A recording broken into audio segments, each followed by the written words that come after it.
Estamos no ar? Bacana. Olá, pessoal, estamos começando aqui o nosso primeiro podcast, né? Já com duas feras aqui comigo, né? Que eu tenho o prazer de apresentar. Professor Jonatas, que é consultor de negócios, né? Professor aí na área de administração, vai conversar bastante aqui com a gente. E o nosso colega aqui, professor Ravan Leão, né? Que é mais conhecido que nota de R$ 200 aí, não só na Ceilândia, né? Mas no entorno como um todo. Gente, muito bem-vindos aí. E eu já queria começar o nosso papo aqui perguntando o seguinte, tá? Vou começar direcionando a pergunta aqui para o Jonatas.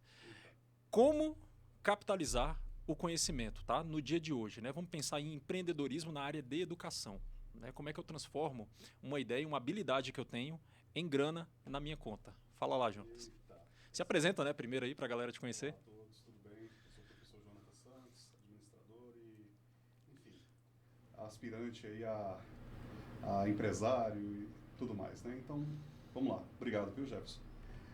Cara, como capitalizar uma ideia, né? Como colocar isso aí a termo, como rentabilizar, como, né, monetizar aí uma ideia que se tem. A primeira coisa que eu preciso dizer sempre é: tenha um script disso, sabe? Coloque a coisa a termo, tá? A gente só consegue criar um planejamento estratégico, a gente só consegue criar um produto e um serviço se eu souber exatamente aquilo que eu tenho como referencial, ou seja, aquilo que eu tenho como vontade de colocar no mercado de trabalho, né? Colocar no papel, Colocar efetivamente. no papel efetivamente. Eu acho que esse é o primeiro passo, tá bom?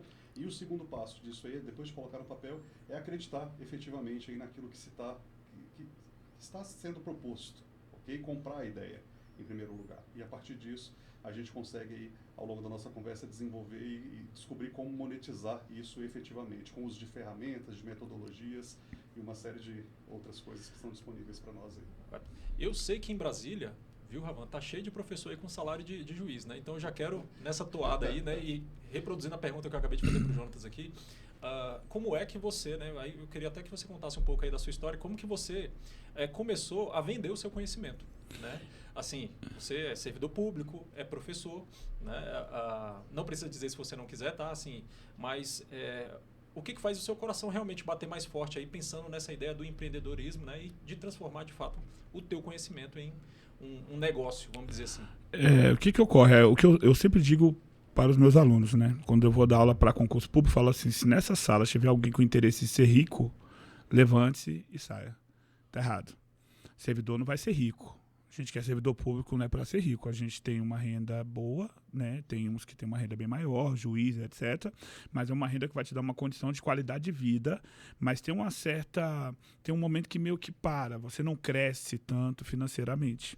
Então, ou se você quer crescer mesmo e quer ganhar dinheiro, né? Você precisa empreender, acordar cedo, criar e modificar algumas situações para fazer virar dinheiro. Hoje a gente vê aí garotos aí jogando videogame milionários, né? E você ganha mais grana no serviço público ou como professor, como empreendedor mesmo? Então, depende. No meu caso, por exemplo, em períodos aí que tem concursos que eu dou aula de muita matéria, do específico, por exemplo, como foi concurso da carreira socioeducativa, né, para o cargo de agente, especialista técnico, em 2015, como foi o concurso da SEDES, 2018, até dei aula na empresa aqui do Jonas, né? E outros também na área de polícia penal, por ter tido uma recente aprovação no DPEM em 2021. Isso me dá um gabarito que realmente me deu muito mais grana no período de 2 meses e meio que eu trabalhei muito para esse concurso. Por exemplo, em 2 meses de concurso eu ganhei quase 9 meses de salário, né? Então, assim, tem amigos aí, professores aí que tiram aí 50 mil, 30 mil. A maioria não, a maioria tira 5, 6, 3. Depende do esforço e também se ele está trabalhando para si ou para outros. No começo, o que eu vi, eu tinha um conhecimento muito forte no direito da infância e juventude, né, sobre o ECA, porque eu me esforcei muito para passar no concurso da Sejus em 2010. Depois me tornei conselheiro tutelar. Precisei dominar muito esse conhecimento. Então, como eu tinha um domínio muito bom, eu falei, cara, eu vou começar a vender esse negócio. Porque eu comecei a ver no YouTube que o bom mecânico vendia um curso de mecânica, o serralheiro, de serralheria, o cara que troca a lâmpada, o eletricista. Eu falei, cara, eu vou começar a vender isso. E comecei a falar de ECA, que a minha aula eu era o melhor de ECA. Eu posso não ser o melhor de ECA, isso é fato. mas entender mais do ECA do que eu, raramente. Porque eu conheço a prática e a teoria, eu vivo. Quando eu falo de uma violação de direito, eu moro na Ceilândia, eu fui conselheiro tutelar do Sol Nascente, fui policial militar, eu aprendia. Eu mantenho como agente em segurança em programa de privação de liberdade da Unidade de Internação do Recanto, eu mantenho alguém cumprindo uma medida. Então, a gente vive a prática. Isso me deu o maior valor, gerou valor para mim. A pessoa falou, pô, o exemplo do Ravan é bom. Tem cara que vai ser, por exemplo, doutor em universidade, procurador federal de juiz, só que de repente ele não tem uma didática. Ele tem um conhecimento gigantesco, mas ele não consegue passar esse conhecimento. Então, hoje, enquanto professor que eu falei, tinha um conhecimento, vou começar a pesquisar como passar esse conhecimento e aí vou transformar isso em dinheiro. Aí muita gente fala assim, Paulo Freire, o pai da educação e tal. Sim, para a pedagogia, né, para as pessoas que são formadas no campo da educação formal, sim. Para nós do direito, o pai da educação é Aristóteles. Né? Tem até um método que o pensador Aristóteles tinha chamado método peripatético, no qual ele andava ensinando na prática para os seus alunos. E um dia ele chegou indo dos seus alunos e disse que ele seria o maior conquistador de todo mundo conhecido. E o nome desse aluno era Alexandre o Grande, da Macedônia. Então, de fato, Aristóteles era um super coach, porque ele, de fato, criou um líder, um conquistador. Então, assim, quando você vai buscar ferramentas, você tem, assim, o céu limite.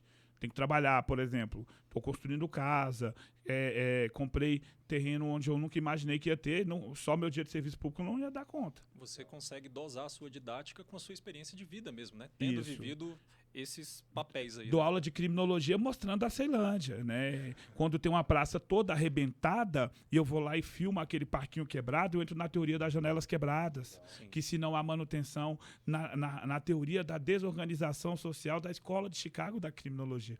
Que lá em 1920, lá em Stanford, nos Estados Unidos, falavam isso. E eu consigo mostrar hoje aqui, 2022, numa periferia que é a maior da América Latina, que é a Ceilândia, que se a nossa população fizer a chamada participação social, que é do direito humano, é conteúdo de prova, né? Consegue transformar uma realidade, um direito social. Então, você vai na prática e na teoria caminhando. Massa, show de bola. Mas vem cá, rapidinho. O que faz o Ravan vibrar mais aí, né? Assim, como é que você se enxerga dentro desse contexto aí de educação, né? E negócio mesmo, né?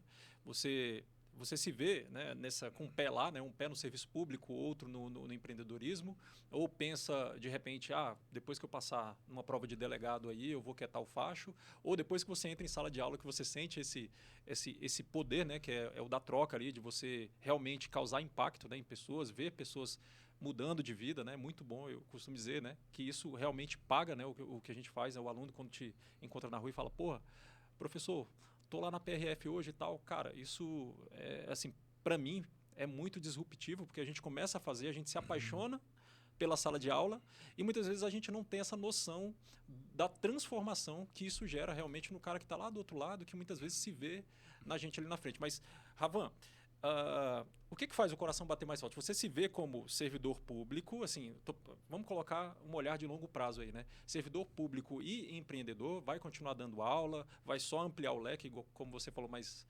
antes aí, né? Poxa, quando eu passar para delegado, além de direitos humanos, eu vou entrar com penal e processo penal. Como é que você se enxerga? O que acontece, né? No meu mundo privado, eu só vejo riqueza no mundo privado. Se empreendendo eu ganhar dinheiro suficiente que eu possa manter minha vida com qualidade das pessoas que eu amo e os que estão perto de mim, transformar vidas, eu vou sair de serviço público, porque tem limite.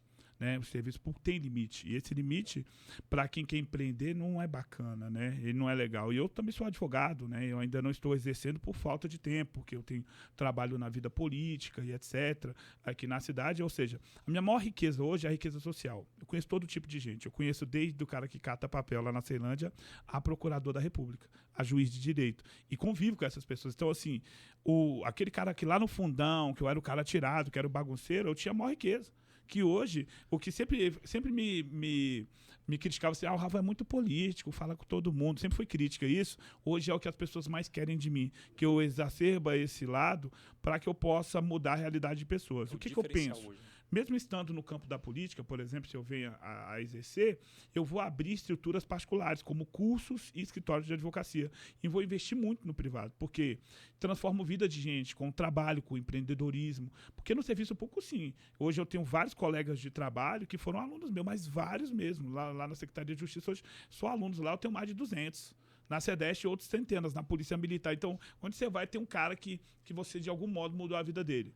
Falar nisso, você sabe da Flávia, né? Que passou, uma aluna nossa, que passou em primeiro lugar lá na SEDES, né? Salário aí de especialista, né? Em políticas sociais, né? Feliz da vida. E, cara, ela sempre fala, o Ravan, Jefferson, Ravan, a Renata, a professora Sim. Renata também, que teve com a gente aí. E é bom realmente causar esse impacto. Agora, eu vou até, aproveitando a pauta aí da sua fala, né? Perguntar para o Jonatas uma coisa. Jonatas, né? Que o Jonatas que respira mais a questão de negócios, né, do lado aí da iniciativa privada. Dá para empreender dentro do serviço público, Jonatas, aí na sua visão, né? Vamos falar de empreendedorismo aqui, pensando no cidadão ali que muitas vezes enxerga no serviço público ali sei lá, a chance, né, a oportunidade de mudança de vida. Dá para empreender no serviço público? O que você acha? Legal. Na sua opinião? Essa é uma pergunta recorrente, né? O que é empreendedorismo? É possível empreender no serviço público, no serviço privado? A resposta é simples. Sim, é possível. Mas tem uma condicionante aí. Na verdade, que a gente precisa entender o que é empreendedorismo, tá bom? Empreendedorismo é o ato de você mudar, né? Colocar a tua ideia em prática, tá? Para mudar um ecossistema. O Ravan bem falou disso aqui. Né? A gente está falando do social, a gente está falando do comunitário, a gente está falando do serviço público, do serviço privado. Então, eu acho que a gente não limita o empreendedorismo a... A sua fala não saiu. Você pode voltar do início, posso. depois da pergunta do Jefferson? Eu estou distante, né? Acho que é isso. Dá para empreender no serviço público? Vai lá. Vamos lá. Então, essa é uma pergunta recorrente, né? Assim, todo mundo pergunta o que é empreendedorismo e se é possível empreender no serviço público ou no serviço privado e se é preciso grana para empreender, né, para atuar como empreendedor. Né? A resposta é muito simples. A resposta é sim, é possível empreender tanto no serviço público quanto no privado. Tá? A questão toda é empreender ou empreendedorismo não é um ato ou algo que a gente pratica no serviço público ou no serviço privado. É algo que você coloca em prática, tá, para mudar um ecossistema. Tá? Como bem disse o Ravan, todas as vezes que a gente empreende, seja na área social, seja na área política, seja na área pública, seja na educação, tá? E isso vai gerar um impacto em diversas áreas. Empreender é isso, é gerar impactos em áreas, é mudar um ecossistema, é mudar uma cultura, na verdade. Então, a minha, por exemplo, uma atuação como o professor Ravan, por exemplo, né, que começou a ministrar aulas ali, falou, cara, eu vou vender isso daqui, né? Isso é o quê? É um empreendedorismo, tá? Qual era o objetivo dele? Era trabalhar, era para o serviço público, era para o serviço privado? Não, era para quem estivesse disponível. Gerar transformação, tá, no meio, né, sobretudo no meio social, né, que ele tem mais acesso, tá? E possibilitar o quê? Que outras pessoas pudessem aí alcançar resultados positivos. Então é possível sim, tá? É possível, tá bom? Mas não limitado à área. Não, okay? E o que me motivou, na verdade, a fazer essa pergunta, viu, Ravan, foi exatamente a minha própria experiência lá atrás, né? Porque quando eu busquei o serviço público, né, eu estava em um contexto de vida que aquilo ali fazia todo sentido para mim. Né? Eu também nasci na Ceilândia, né? Nasci e me criei aí boa parte da minha vida lá na Ceilândia. Todos nós, né? E, poxa, o nosso exemplo de sucesso na vida era o servidor público, a pessoa que tinha estabilidade, a pessoa que tinha condições ali e tudo mais. E eu vislumbrava aquilo ali como sucesso, que de fato foi. Tá, Ravan? Então, quando eu passei no meu primeiro concurso público, eu tive a oportunidade de, a partir daquilo ali, fazer a minha faculdade, buscar as especializações e tudo mais. Né? Mas eu me lembro até hoje de uma fala de um professor, né? Na época, eu estudava no presencial do GRAN, né? ali no setor de indústrias, falando assim, olha, beleza, passou no serviço público, você tem duas certezas. A primeira é que você nunca vai ficar rico. Legal. Né? E a segunda é que você nunca vai morrer pobre e miserável. Né? Ele falava desse jeito para mim. E, à época, isso não fazia muito sentido para mim, né? Porque assim, para quem não tinha renda alguma, né, você começa ali já subindo a banca, né, já com um salário muitas vezes ali, né, que você nem sonhava. Eu saí de um salário de R$ 800 à época, eu trabalhava lá na Mil, né, na parte de contratos de licitação. Né? Aliás, foi um gancho que eu peguei até para estudar para concurso público, né, porque eu estudava já até então ali as leis de licitação, era preposto lá da Mil. Tinha muito contato com órgãos públicos e via aqueles caras ali, né? Falei, cara, eu quero ser servidor público também, né? E assim fiz, né? Fui estudando ali e tal, passei, senti aquele boom, né? A gente se sente confortável com isso e depois chegou no ponto de insatisfação, né? Então, assim, comecei a pensar, poxa, cara, o serviço público ele me limita naquilo que eu acredito que eu consigo fazer a mais, né, para gerar um resultado, né, e o meu incômodo ele começou a surgir exatamente disso, né? Aí até então eu pensava assim, eu vou passar em outro concurso, um concurso melhor, né? E aí a gente começa a entrar nessa esteira, né, e com o mundo todo acontecendo, né, assim, se desenrolando em nossa volta, né? Então eu fiquei pensando, caramba, o que eu posso fazer, né? Como é que eu posso me desenvolver para além do serviço público? Né? Porque, assim, pelo menos, eu não sei você, Ravan, com a sua experiência, mas, assim, o serviço público, ele é muito bom. Normalmente, quem busca o serviço público tem como valor a segurança que o serviço público nos dá. Mas, cara, a gente acaba de passar por uma pandemia aí que colocou de ponta cabeça, né, os nossos valores mais fundamentais. Né? Sinceramente, eu desconfio se existe, de fato, segurança até no serviço público. Muita gente perdeu seus empregos, né? Como servidor público que sou, e você também a gente enfrenta hoje inflação, o salário que era maravilhoso há 5 anos atrás, hoje já não é lá grandes coisas, e muitas vezes a gente já se pega ali na obrigação de você fazer um corre, né? Como a gente diz lá na Ceilândia, por fora, entendeu? E você, o Ravan, como é que você viveu essa questão, né? Eu tive essa desilusão, de fato, né? Assim, poxa, caramba, de olhar para o serviço público como algo que foi uma bênção lá atrás, mas que hoje eu já sei que não é mais o suficiente, né? Eu fui um mini empreendedor, né? Primeiro eu usava minha força para fazer frete. Depois eu usava minha força para ser segurança de festa. Depois comecei a mexer com serralheria, forro PVC, tudo que é pintando e aprendendo. Loja de celular já tive. Abri um pagode lá em Ceilândia, um pagodão lotado. Aí ele acabou no mesmo dia porque teve um tiro lá e um cara foi baleado. Então, pô... Ceilândia, né? Ceilândia mas aí eu não desanimei. Aí o que acontece? Eu tive trabalhando em serralheiro, cortei meu pé. E aí tinha uma filha pequena e tal. E aí comecei a entrar no desespero de faltar grana. E aí meu colega, que hoje é o Carrilho, que é campeão mundial de jiu-jitsu, lá da Ceilândia Jiu-Jitsu, ele fala, cara, vira servidor, mano. Pelo menos você vai se garantir, não ia ficar desse jeito aí agora. Porque eu era autônomo, investia muito em mim, mas ainda não estava naquele nível de renda que eu via a renda fazer renda para eu olhar o dinheiro crescer. Que esse é o sonho dos grandes empreendedores, né? Eu era a ferramenta. E aí comecei a estudar e onde eu virei policial em Minas Gerais. Depois vim para cá para o concurso. E aí essa questão do empreender me deixou inseguro por causa disso nesse primeiro momento. É igual você falou, vim para o serviço público, nossa, virei policial, aquela coisa toda, a gente fica na emoção da polícia, só que vai crescendo, os filhos crescem. Minha filha teve um problema grave de doença quando tinha 3 anos, ela teve leucemia, hoje a menina com 22 anos aí, né, e o mundo ela vai crescendo, a educação e aquela coisa toda. Eu falei, cara, não tem que fazer grana. Só que o serviço público também limita a gente empreender. Ele permite, mas limita, porque eu não posso empreender dentro da atividade, porque isso é falta disciplinar, sou punido. Eu não posso ter empresa, eu só posso ser sócio e não administrador. Sim. Porque não posso ter uma MEI, porque a MEI você que se auto-administra. Então, o serviço público, até para eu crescer no campo privado, eu tenho que ter limitação. Por exemplo, me tornei advogado, eu não posso advogar contra o Estado. Em Brasília, não advogar contra o Estado é uma perda incalculável, né? Então, hoje, o que eu pensei? Eu, de fato, me incomodo, né, com essa questão financeira. É igual eu falo assim, em todos os cargos, seja no judiciário, o juiz ganha 30 mil, ele é rico? Não. Tem dono de padaria que ganha 50, né? Essa molecada da internet, não dá nem para dizer. Jogadores, esportistas, lutadores, né? Quanto que ganham? Por exemplo, um político, um deputado, senador, ele não é rico. Se você vê um servidor ou um político que ficou milionário nessa atividade... Tem alguma coisa errada, né? Muito errada. É verdade. Tem que fazer uma análise. Então, hoje é o que eu falo para todo mundo. Se você, de fato, poxa, você é jovem, você tem capacidade de aprender, você pode dominar ali... conheço meninas aí ganhando muita grana fazendo sobrancelha.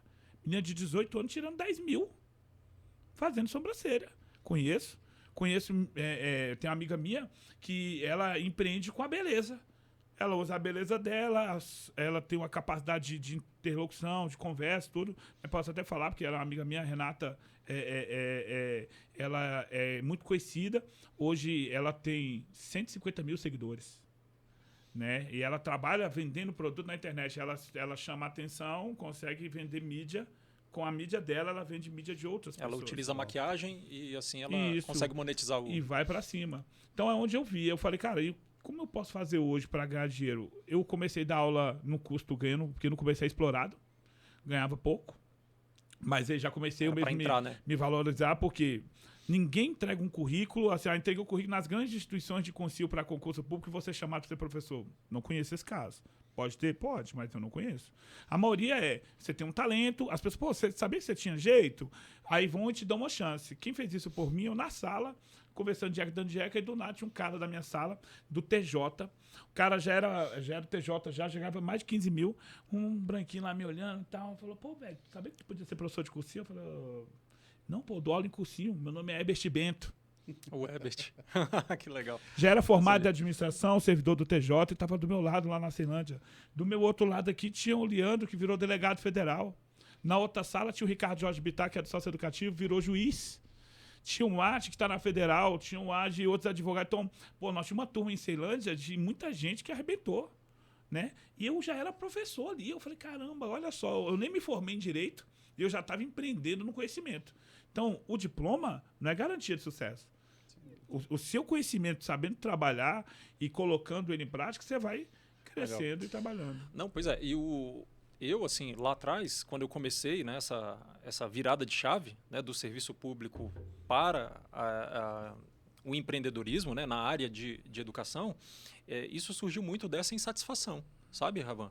Assim, de pensar assim, caramba, aqui, se eu fizer o meu máximo, o meu salário é o mesmo. Se eu não fizer nada, o meu salário é o mesmo. Né? E dessa questão do senso de contribuição mesmo, né? Cara, eu consigo ir além, eu consigo fazer mais, eu consigo gerar um impacto, né? Dentro do que o Jonatas estava falando há pouco, que é o empreendedorismo, né? De você gerar um impacto dentro de um determinado ecossistema, né? Eu costumo brincar que a gente vive na época do pós-conhecimento, né? A gente vive na época do pós-conhecimento em que, na verdade, o principal ativo é a atenção das pessoas, né? Então, hoje em dia a gente percebe muito a forma como essa molecada nova aí faz para aprender coisas novas, né? Você não sabe uma coisa, você tem um Google hoje. A gente não tinha isso lá na nossa época, né? Então, assim, como que eu comecei a pensar, né? Como que eu vou vender um conhecimento que eu tenho, tá? Para eu multiplicar o meu tempo de trabalho, porque enquanto eu estou trabalhando aqui, que eu estou de plantão ou que eu estou lá no expediente, tá? O meu tempo ele já está afetado para uma atividade específica. Aqui é o básico. Né? Então, a minha mentalidade ela migrou para o seguinte, caramba, beleza, o básico eu já garanti. Né? Como é que eu vou atrás do a mais? Do a mais, né? Como é que eu faço isso? Como é que eu faço esse corre por fora?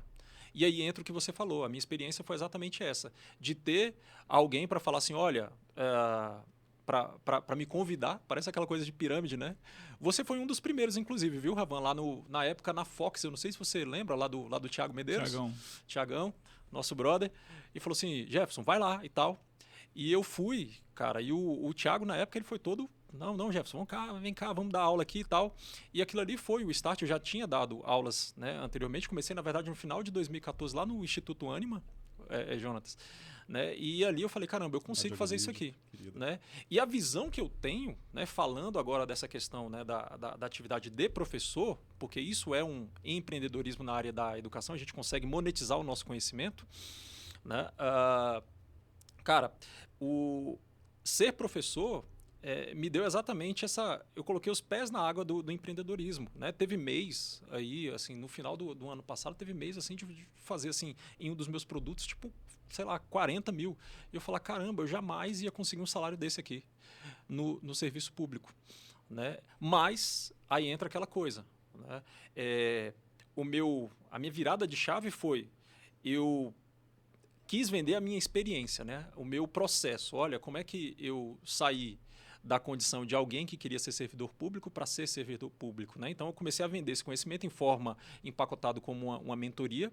Isso lá no final de 2014, que a gente nem ouvia falar muito nisso. Eu falava em mentoria, na época era o coaching, né? Que estava em alta. Não falava em mentoria. E o pessoal, assim, inclusive no trabalho, o pessoal sacaneando, né? Aqueles memes, aquelas coisas e tudo. Né? Mas para mim, aquilo ali foi um ponto de virada que fez toda a diferença para mim. Comecei a fazer, né, quando tive os meus primeiros resultados ali, aí a chave virou. Eu falei, agora. Né? O presencial, aí beleza, aí vieram os convites, né? O seu foi um deles, né, para o presencial e tal. E é um mercado, né, para quem está nos assistindo aí, né, que, poxa, também me vejo como professor, sinto que tenho didática e tudo. É um mercado, assim, em que a barreira de entrada ela é pequena, né? Basta você conhecer alguém e essa pessoa, de alguma maneira, abrir as portas. Mas para você se manter, meu amigo, aí, vou te dizer, luta. Aí é luta, né? Porque sempre surge alguém melhor, alguém que tem mais currículo do que você. Né? E hoje em dia, alguém que vive como professor, né? Principalmente aqueles que têm o professor, né? Essa atividade de ser professor como renda principal, né? Forma principal de ganho, cara, a galera tem que estar estudando o tempo inteiro mesmo. E uma situação, né, Jefferson? O Jefferson colocou aqui uma coisa importante. Para você que está aí ouvindo, se você precisar de alguém que abra a porta, pode me chamar no Instagram, Ravan Leão. Agora, manter lá não tem como não. Mas não, já coloquei maior galera para dar aula, mas foi muito. Ó, só para ter uma noção, um dia eu fui dar uma aula que eu era o principal professor, e do meu lado tinha um delegado, um outro delegado, um policial penal federal, né? E Thiago Medeiros até tava, foi na aula da SEDESH. Eu falei, gente, olha só, cara, como a educação ela é democrática, os caras são top nos cargos deles, mas aqui e você lá no meio. Eu tô aqui na frente. No Gran Curso, que para mim é a maior escola, né, do Brasil, tenho o privilégio de dar aula lá. Poxa, um dia eu tô lá dando aula e olha aqui, Aragonê. Eu falei, caramba, tietando o cara, mas fingindo que tava... Mas não teve jeito, fui lá, tirei foto e tal.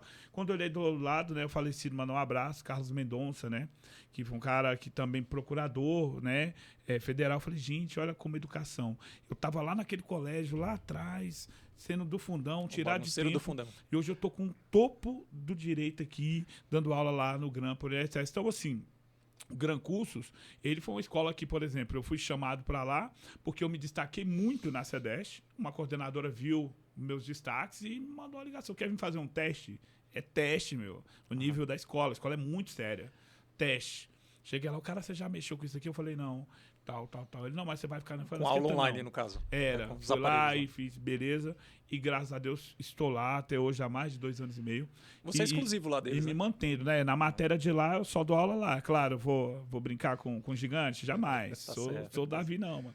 Então, assim, é uma oportunidade muito ímpar. Havendo, se manter professor, igual você falou, não é fácil. Né? Um exemplo, gente, ó, esse ano, na minha aprovação por DPEM, tinha redação. E aí, o que acontece? Uma pessoa aqui, ele corrige redações, chamado professor Jefferson.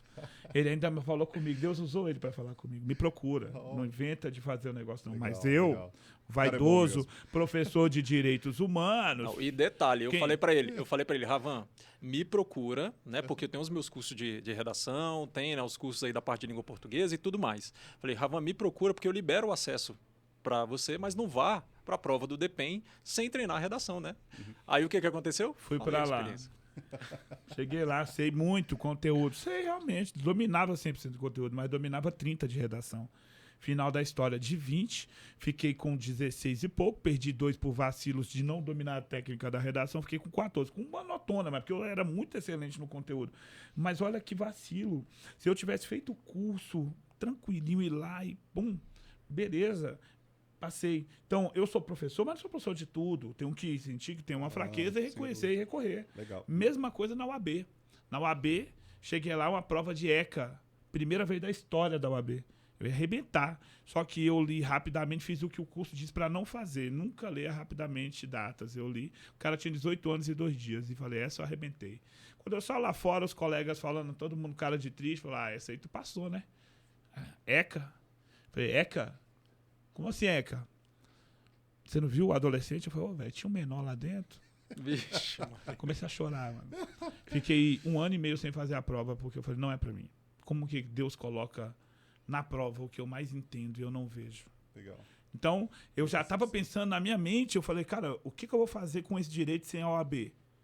Vou ter que fazer concurso? Vou fazer um mestrado? Então, sempre buscando empreender. Então, hoje, quando você entra para essa mente, né, como você falou, de colocar algo para produzir grana. Poxa, eu tenho amigos meus que eles têm uma feira do rolo. Feira do rolo, para quem não conhece, gente, era uma feira que vendia produtos bagunçados ali no setor de Celândia, igual a feira do Acari e tal.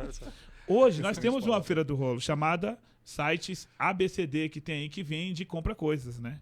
Lá no site, o cara que gosta de vender, de conversar com gente, negociar e tal, ele fica ali, compra um carro, vende um carro. Então, os caras estão empreendendo, né? A mesmo serviço público ou não, o cara sobrou um dinheirinho, vai fazendo gerar. Compra uma coisa, vende outra. Tem cara que é sempre virador. Um dia tá vendendo tênis, outro dia escovinha, abre um barbeiro, um boteco. E assim vai andando. Não, e eu, inclusive, assim... Só um ponto. A qualificação garante ao empreendedorismo as boas práticas, né? A comercialização aí de produtos lícitos. Melhores, né? A gente acaba... o conhecimento é importante nessa hora, né? Ele falou uns produtos bagunçados aí, né? Vai Bagunçados, saber o que é né? produtos bagunçados. Definição é essa que eu não quis entrar no mérito. Não posso jogar contra o meu povo, né? Mas aí aconteceu o seguinte, assim, aí eu comecei, né, Ravan? Comecei a trabalhar lá com as mentorias, né? Só retomando o raciocínio, comecei a trabalhar com as mentorias e me deparei com uma situação em que, assim, poxa, minha agenda está limitada. Eu consegui atender 10 pessoas e ficava empenhado com essas 10 pessoas, cara, 8 meses, às vezes quase um ano. Né? Então, tipo, para quem começou a empreender, aquilo ali foi foi muito disruptivo, porque eu falei, caramba, eu consigo ter muito mais resultado aqui fora. Né? Mas eu não posso tirar o pé de lá também, porque não adianta a gente queimar a ponte sem ter uma preparação.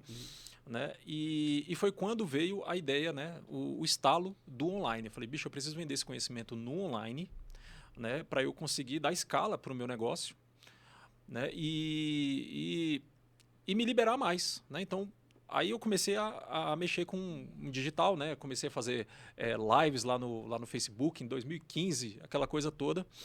E acabei experimentando, cara, assim, um baita problema nesse sentido, quando eu fiz essa migração. Por quê? Porque na mentoria eu conseguia sentar ali com um potencial cliente, um aluno ali, e vender um serviço por esse período de tempo ali, né, com um ticket, sei lá, de 2, 3, 4 mil reais. Conseguia fazer isso. No online, como é que você faz isso? Como é que você faz essa conversão? Né? Então eu pensei o seguinte, olha, legal, vou migrar para o online. Daí eu consigo cobrar um preço mais em conta e vendo para todo mundo. Exatamente. Vendo para o Brasil inteiro. Esse é o pensamento de todo mundo. Pensamento lindo. Aí, né, gravei o meu primeiro material, né, coisa linda, né, o método de aprovação muito bem produzido. E veio essa grande dificuldade, veio esse baque, né? Porque começou a vender e travou. Falei, bicho, e agora? O que eu faço? Né? E entrou exatamente nessa dor, porque eu já não tinha mais como voltar. Né? Como é que eu vou vender uma mentoria que eu vendia a 2, 3 mil reais, né, a um preço novo de 697 reais, né, que era o ticket lá do método. Como é que eu vou dar um passo para trás e falar, não, agora eu só estou no presencial se eu estou vendendo a mesma coisa lá no online? Né? E aí entrou esse grande gargalo. Né? O que fazer? Né? A gente já vinha falando o seguinte, como é que eu transformo uma ideia em dinheiro? Aí o Jonatas falou lá no começo, primeira coisa é colocar no papel. Né? Eu já comecei, Jonatas, executando. Né? De cara, peguei o meu celular, na época não tinha nem computador, comecei a fazer as minhas primeiras propostas e fiz as minhas primeiras vendas. Quando eu esbarrei nessa dificuldade de agenda, eu falei, eu preciso ir para um online para ganhar a escala. Só que quando você vai para um online, o jogo é outro, Ravan. O jogo é outro. Né? Tem muita gente boa no online, tem muita gente mais bem estruturada no online. E eu senti a época que eu tinha dado um tiro nos pés, que eu falei assim, caramba, vacilei. Né, sair daquela zona de conforto que eu tinha do presencial, né, e no online eu não estou conseguindo dar essa escala que eu queria dar. Eu até queria que o Jonatas falasse, de fato, assim, alguma coisa sobre isso, porque é uma dificuldade, viu, Jonatas, que alguém acaba sempre esbarrando, alguém que tenta empreender. Né, e a galera está com muito medo, a verdade é essa. Né? No pós-pandemia, que a galera perdeu seus empregos, se viu obrigada a fazer alguma coisa para conseguir uma renda extra, né, muita gente acaba, muitas vezes, estacionando no efeito platô da coisa, ó. Consegue ter um resultadozinho e daqui um pouco estaciona e fala, e aí? E agora? Como é que eu dou essa próxima virada? Só interromper um instantezinho para somar aqui, já que o Jonas vai falar. Tranquilo. Isso aí que Casa você nossa. viu, eu vivo. Né? Hoje eu tenho ali 12 mil ali de Instagram, mais Facebook 2 de 5, mais um grupo lá, vamos botar mais uns 15 mil de Face. E todo mundo, não, você tem que ter suas coisas online, tal. Só que a insegurança e essa concorrência e esse medo de não fazer, de travar, eu ainda não caí nesse mundo. Mas o que eu percebi? Muitos colegas foram pro online. Faltou gente no presencial. Aí que eu fiquei. E como eu fiquei no presencial, Isso aconteceu eu comigo. Isso ganhei aconteceu mais comigo. espaço. Legal, é E isso. também me empodero e bato o pé. Falo, não, meu amigo, quando você tava lá ruim, que tava todo mundo vazando, quem segurou pra você que fui eu. Então agora você vai ter que segurar a onda aí comigo. E você cria uma onda de camaradagem, de irmandade nesse mundo, né? Quando o dono do curso, de fato, vê que você é um cara que fiel à marca, que agiu. E olha que tentação vem. Você está dando aula ali, vem outro. Já deixei de dar aula em tantos outros cursos grandes aqui do Brasil. Lá no processo é assim, inclusive, né? O processo é assim. É a nossa casa, mano. A nossa Eu casa. posso falar. Processo concurso, por exemplo. Lá é sempre prioridade pra mim. Tô em casa, o cara te trata. E tem cursos aqui que os caras são irmão meu de infância, mas negócio, amizade à parte. É isso. Sim. Então, só pra você bater nessa Não, tese. bacana. Que ele está bacana. exatamente nesse ponto, né? É isso que ele quis dizer. Pô, eu tô exatamente nesse ponto de virada entre o presencial e o online. Eu sou esse medroso aí. Eu me peguei nesse efeito platô da coisa mesmo, porque assim, eu tive um resultado, aí daqui um pouco a coisa emperrou e começou, né? O gráfico começou a baixar. E aí eu olhei para trás falando, vou voltar, mas não tinha mais volta. A né? ponte é queimada. A ponte já tinha sido queimada e eu falei, fudeu, desculpa a expressão, o que eu faço? Aí eu queria até, Jonatas, que você colocasse a tua experiência de negócios nisso. Claro. É aquela coisa, né? O empreendedorismo, na verdade, ele esbarra nisso, né? Você chega num determinado momento, que é, né, como bem falado pelo Jefferson, que é assim, disrupção. Cheguei no ponto agora que ou eu preciso fazer uma escolha, né, de mudar o meu nicho ou de transformar o meu nicho para poder o quê? Alçar outros voos, ou faturar mais, né? Enfim, ter lucratividade com o negócio. Né? A internet, de uma forma geral, e essa pandemia, ela trouxe para a gente aí uma oportunidade gigante, né? Ao passo da dor, né? Trouxe essa oportunidade grande, por quê? Porque a gente percebeu que existia aí, né, por trás, muitos mecanismos aí disponíveis para que a gente pudesse também realizar trabalhos, né? E a internet veio para ficar, né? Perdão, a internet veio para ficar. Esse momento veio, tá? Dessa migração para o mundo virtual. Tá? A gente fala muito hoje, né, em fórmulas dentro desse mundo. A gente fala aí enfim, dessa transformação digital, tá? E ela veio para ficar, não tem jeito. A gente vai caminhar com isso e eu acredito muito que, com o passar dos anos aí, eu acho que 60%, 70% daquilo que nós temos hoje, né, como produto, serviço, vai estar no mundo virtual, estará. Isso Eu aí nos estava até próximos olhando, anos. antes de a gente começar o nosso bate-papo aqui, só te interrompendo rapidinho, que em plena pandemia, né, as vendas online aí, até fevereiro agora de 2022 mesmo, saltaram em mais de 30%. Então, assim, a galera, até muita gente que nunca tinha comprado nada, né? O pessoal aí, a galera que é mais velha e tal, já está assimilando essa realidade. Né? E tem muita gente que procura hoje conhecimento na internet mesmo, é o curso daquilo, né? Tem gente que vende e ganha rios de dinheiro aí, conhecimento assim de como você posicionar os móveis da sua casa para você dar uma energia diferente para o ambiente e vende pra caramba. Né? Então, assim, essa barreira que você encontra, que muitos entendem isso só quando estão efetivamente mergulhados no jogo, nesse ecossistema, né? E se esbarra, na verdade, nessa dificuldade que você tem de desenvolver as habilidades que você precisa para jogar esse jogo do online. Né? É isso que a gente estava falando, inclusive, até antes, né, de começar aqui o podcast. Né? Na verdade, o empreendedorismo, né, o empreendedor precisa se qualificar. Essa que é a verdade. Ele nunca vai parar de se qualificar. Tá? É um ciclo aí que ele vai se retroalimentar a todo momento, sabe, Ravan? Então, assim, pela minha história, tá? Eu tinha quando eu era moleque, eu pensava o seguinte, olha, eu quero ser um executivo, um consultor empresarial. Né? E aí eu tive, né, talvez esse cuidado de olhar lá na frente e falar o que eu preciso fazer. Né? E aí eu vim lá do meu primeiro emprego, vendendo pão, né? A minha primeira oportunidade, que foi dentro de um projeto do governo, né? Um projeto social, diga-se de passagem, que eu tenho um especial amor por esses projetos. E aí, a partir disso, eu falei, olha, é possível mudar uma realidade, né? Que era uma dor. Qual que era a dor na época da nossa comunidade ali? É aquela coisa, né? Pobre, né? Morador de periferia, tá? Com todo aquele cenário propício ali a dar errado, né? A gente dá errado na vida, e eu olhei para aquilo e falei, cara, eu não quero isso. Tá? Eu estou contando essa história só para dizer, né, o resultado disso mais na frente. Então, eu olhei lá na frente e falei, não, eu quero estudar, eu quero fazer outras coisas. E aí, ao longo desse processo, né, eu fui para a iniciativa pública, tive oportunidades, entrei na área de tecnologia, depois fui para a área hospitalar, depois eu falei, opa, eu quero ser consultor. Né? E aí, a partir disso, eu saí da iniciativa privada como empregado e fui empreender. Tá? E uma das áreas que eu adentrei como consultor, era o quê? Foi a área de educação. E essa área foi a área que eu me apaixonei completamente por ela. Tá? Por quê? Porque foi nessa área que eu vi, né, um nicho para oportunizar a educação, seja ela profissional, seja ela superior, né? Seja como for, tá?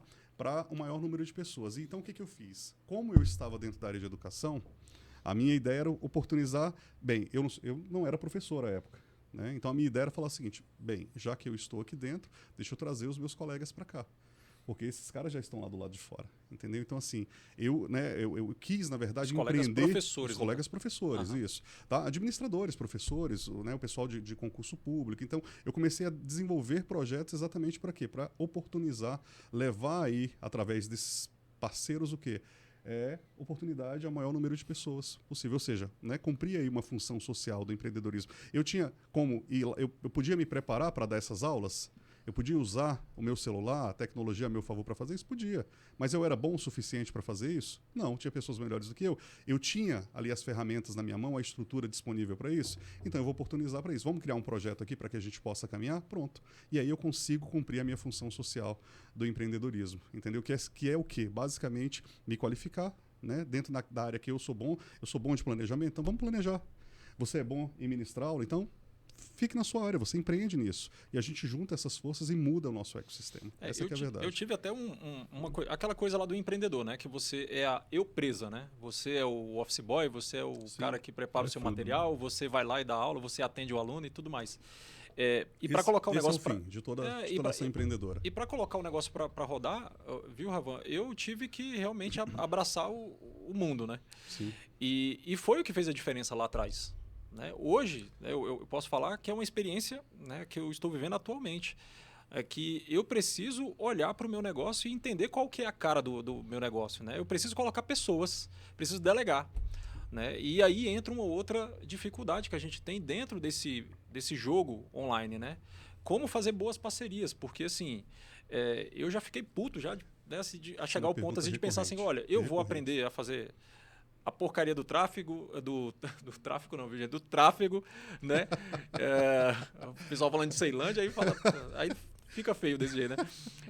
Eu vou aprender a fazer o tráfego, eu vou aprender a fazer a estruturação, né? As minhas peças aí, os meus conteúdos e tudo mais, mas o fato é que para ganhar escala, que é o que todo mundo quer, que a gente estava falando há pouco, cara, não dá para gente...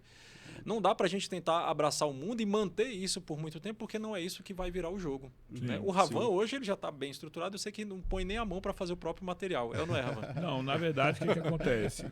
Eu sei porque eu já precisei. Aí falou, não, eu vou mandar pra menina que faz os materiais para mim. Eu falei, o cara tá muito estreito. Não, na verdade, só para formatar, né? Tipo, eu que digito tudo.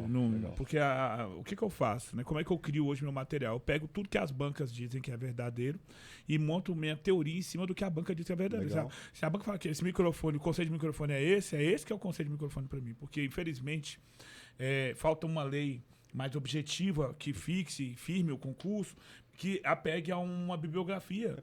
E aí a banca cria o que quer e sai repetindo. Então, se você não treinar do formato que ela quer que você esteja, você não passa. Então, o que eu faço? Eu monto e aí eu tenho que realmente pagar ali uma menina ou um rapaz ali, né? Sempre os jovens que estão mais nessa pegada. Legal. Que monta ali o meu Word, tem um outro ali que faz Aí, só que agora eles me dão uma base, eu fico com ela, que o celular é uma arma, né? Onde eu ando, eu já monto, que tem que ser agora. Cadê?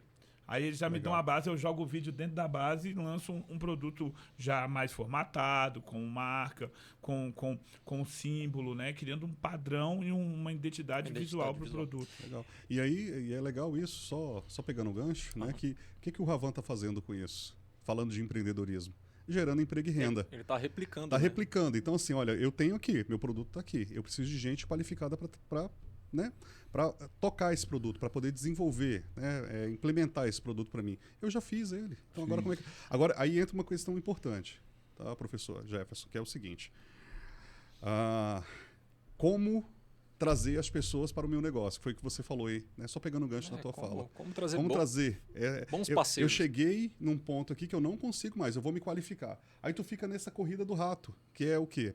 Eu vou desenvolver o meu produto, você tem a tua ideia inicial, que é fantástica, tá? Todas as vezes que você quiser lembrar, tá, da real motivo de você estar aqui na frente, nesse ponto de disrupção, tá, que você se perder no meio disso, volta lá no início. Lembra por que você começou a empreender.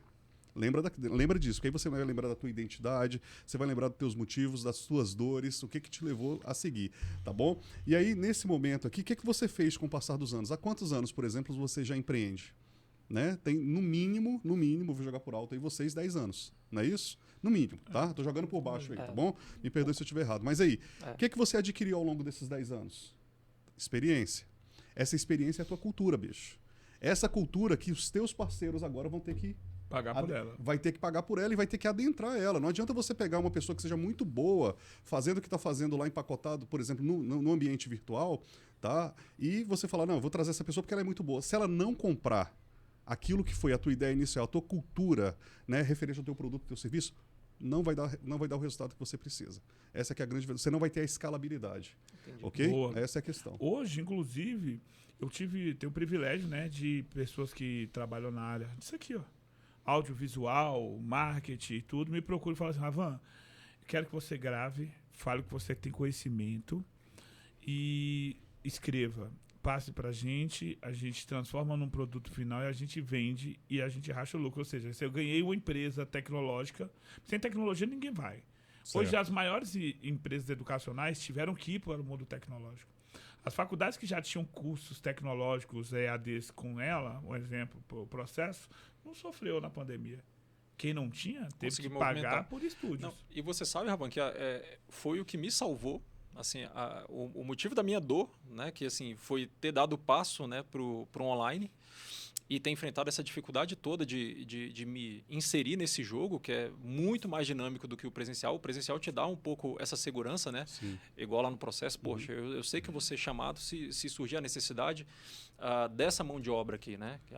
Professor de língua portuguesa, redação, não, beleza, ele vai falar comigo primeiro. Né? O online não, cara. O online tudo parece ser perfeito, tudo parece ser maravilhoso. Né? Mas foi o que me salvou dentro aí da parte do empreendedorismo quando veio aí quando a gente entrou na pandemia. Eu já estava no online, né? Mesmo que infeliz, né? Vivendo o efeito platô que eu estava falando ali, né? Eu já estava no online. Uhum. E isso para mim fez toda a diferença. As vendas caíram, mas eu continuei vendendo. Uhum. E foi a oportunidade que eu tive de buscar a qualificação. Legal. Né? Mas aí... eu já fui ao contrário. Eu perdi por não estar no online. Estava no presencial. O presencial fechou. Pandemia, presencial fechou. Aí o presencial ficou voltando e fechando. E poucos professores queriam ir para a guerra. Sim. Por medo da... É uma novidade, e eu, precisando da grana, fui. Dei aula a pandemia toda. Mano. Onde estava podendo dar aula, eu estava lá. Correndo risco. Falei, cara, guerreiro, até nessa hora que tem que ser guerreiro, né? Ir para dentro, e o aluno também no desespero, todo mundo expondo, abrindo mão da sua integridade física e da sua saúde ali, e o risco para ter conhecimento. Né? Quem não teve perdeu dinheiro, muita gente ficou sem grana, sem espaço. Quem tinha online ainda conseguiu navegar, quem não tinha... E a dificuldade que eu enfrentei, viu, Jonatas, dentro do que você estava falando há pouco, foi exatamente essa desilusão. Foi a minha segunda desilusão, né? Porque, assim, veio a pandemia, estava no efeito platô, mas, assim, começou a engrenar por conta da pandemia, porque a pandemia empurrou a galera para o online, invariavelmente. Sem dúvida. Né? E aí, o que acontece? Veio uma segunda dificuldade, uma segunda dor muito grande, que, aliás, eu vivo essa dor até hoje, né? Que é encontrar parceiros né? Que comprem essa filosofia, né?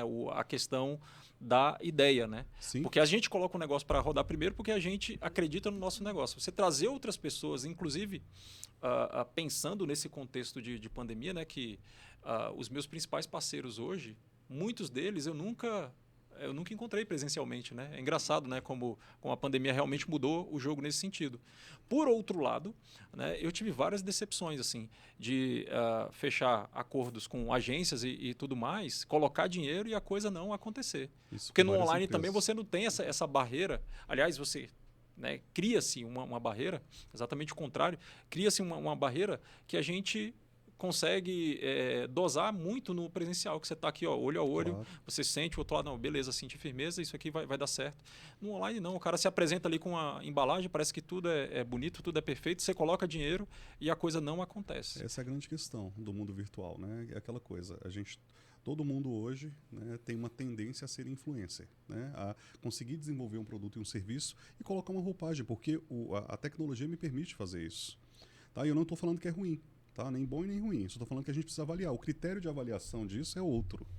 É outro, né? Então, assim, a gente precisa criar hoje, por exemplo, entender, na verdade, que o mecanismo de avaliação de credibilidade hoje, tá, é a estrutura que está por trás dessa pessoa que está se apresentando ali com o produto e com o serviço.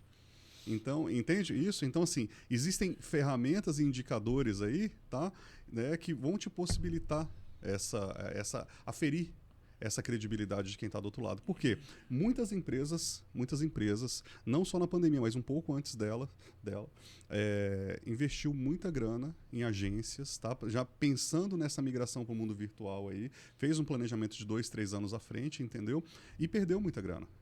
Normal. Sobretudo quando a gente fala, por exemplo, em 2018 ali, de ambientes virtuais de aprendizagem, ambientes acadêmicos. Cara, super complicado isso. Ninguém conseguia implementar isso direito. Sempre tinha uma série de pormenores. E Uma aí série veio de a pandemia. contra-razões. Aí a pandemia veio, o que ela fez? Ó, deixa eu te falar uma coisa. Ou você vai para o mundo virtual, para o ambiente virtual, perdão. Ou acabou o seu ou negócio. acabou o seu negócio. E nessa atuada, muitas empresas fecharam. E outras empresas surgiram. Mas as empresas de educação foram as que mais sofreram nesse período de pandemia. Tá? Porque os caras... o que acontece? Fechou. Quando você começa num ambiente de estabilidade, de saúde, como foi o nosso, a ideia é que todo mundo fique em casa, as empresas ficam ali, né, enfim, sem saber direito como que a coisa o desfecho vai acontecer, e a partir disso é necessário aí se reinventar no meio desse processo. Por quê? Na área de educação, por exemplo, o trabalho das empresas não param. Não param. A gente deixa de dar aula no presencial, mas o aluno está lá esperando. E o que acontece? O aluno, no período de pandemia, ele deixou de pagar. Sim. Né? Então, as empresas elas precisaram reduzir toda a sua estrutura. Né? Isso aconteceu comigo. Eu estava lá do outro lado. Eu precisei reduzir toda a estrutura e pegar os nossos celulares, porque a nossa plataforma não estava pronta na época, e falar, beleza, vamos para a sala de aula, vamos usar aí o que a gente tem, seja lá como for. Entendeu? Sem querer dar nomes, né? Mas assim, a gente usou os recursos que tinha na época para poder fazer a coisa girar.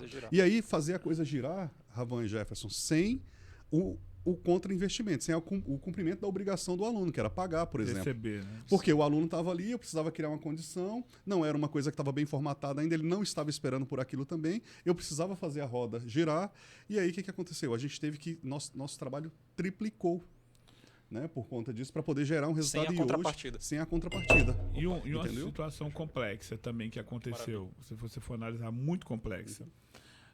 As crianças.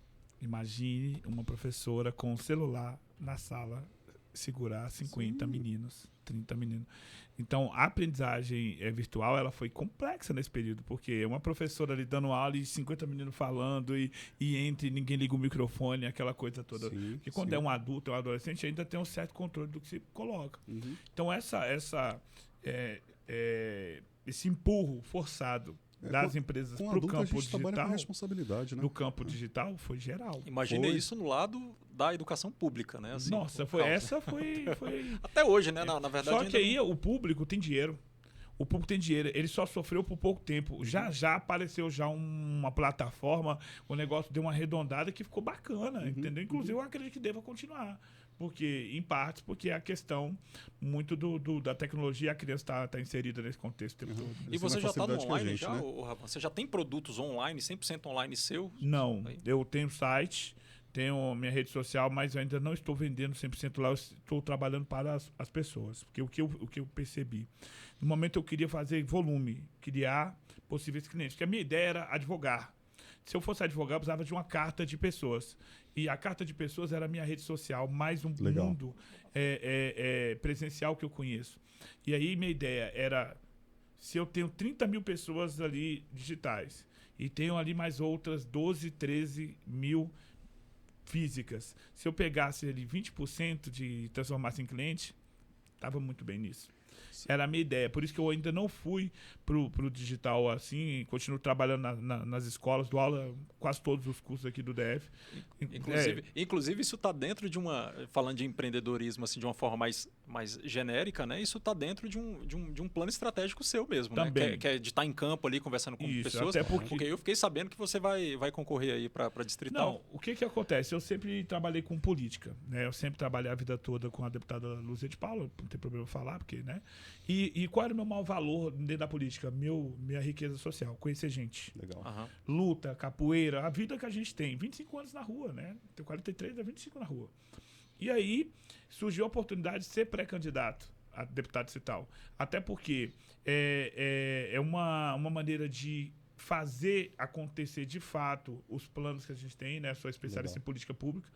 Estive gestor de esporte e lazer em Ceilândia, sendo gestor, com o trabalho feito ao lado da deputada Luzia Época, a gente conseguiu lá colocar mais de 20, né, 16 campos sintéticos, várias quadras, praças.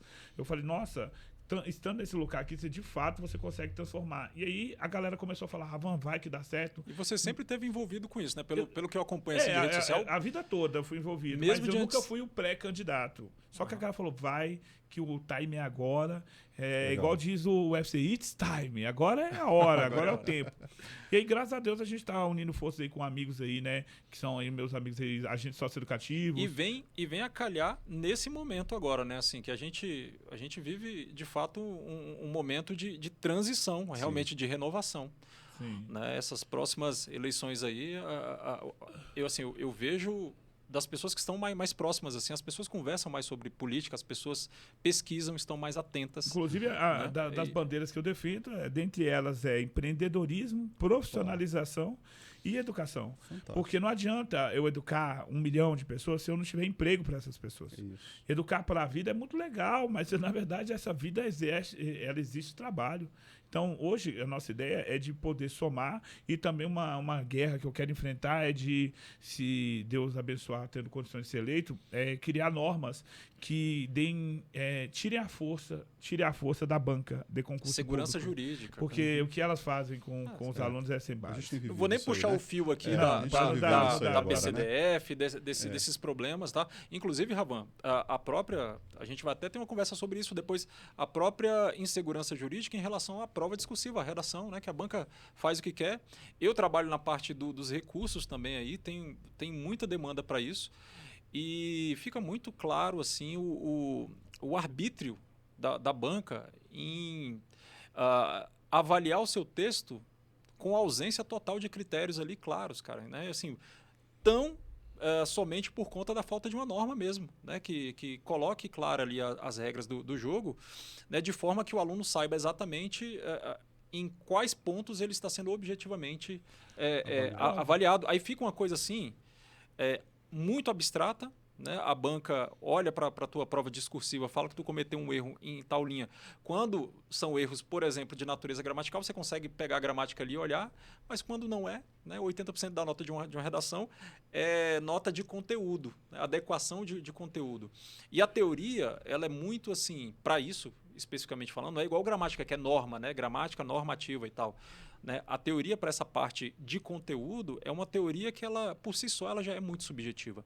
Sim. Entendeu? Então, assim, precisa disso. A verdade é que os concursos, falando especificamente disso, realmente precisam de uma moralização. A gente tem a 4949 aqui, que é a lei dos concursos aqui, no DF. Mas ainda falta. Mas ainda assim é uma lei muito assim... Vazia nesse sentido. Muito vazia, assim, dá muita insegurança jurídica. E se você for pensar outro ponto, é igual empreender. Empreender é uma competição. É acordar cedo, é dormir tarde, é abdicar de prazeres do dia a dia e trabalhar.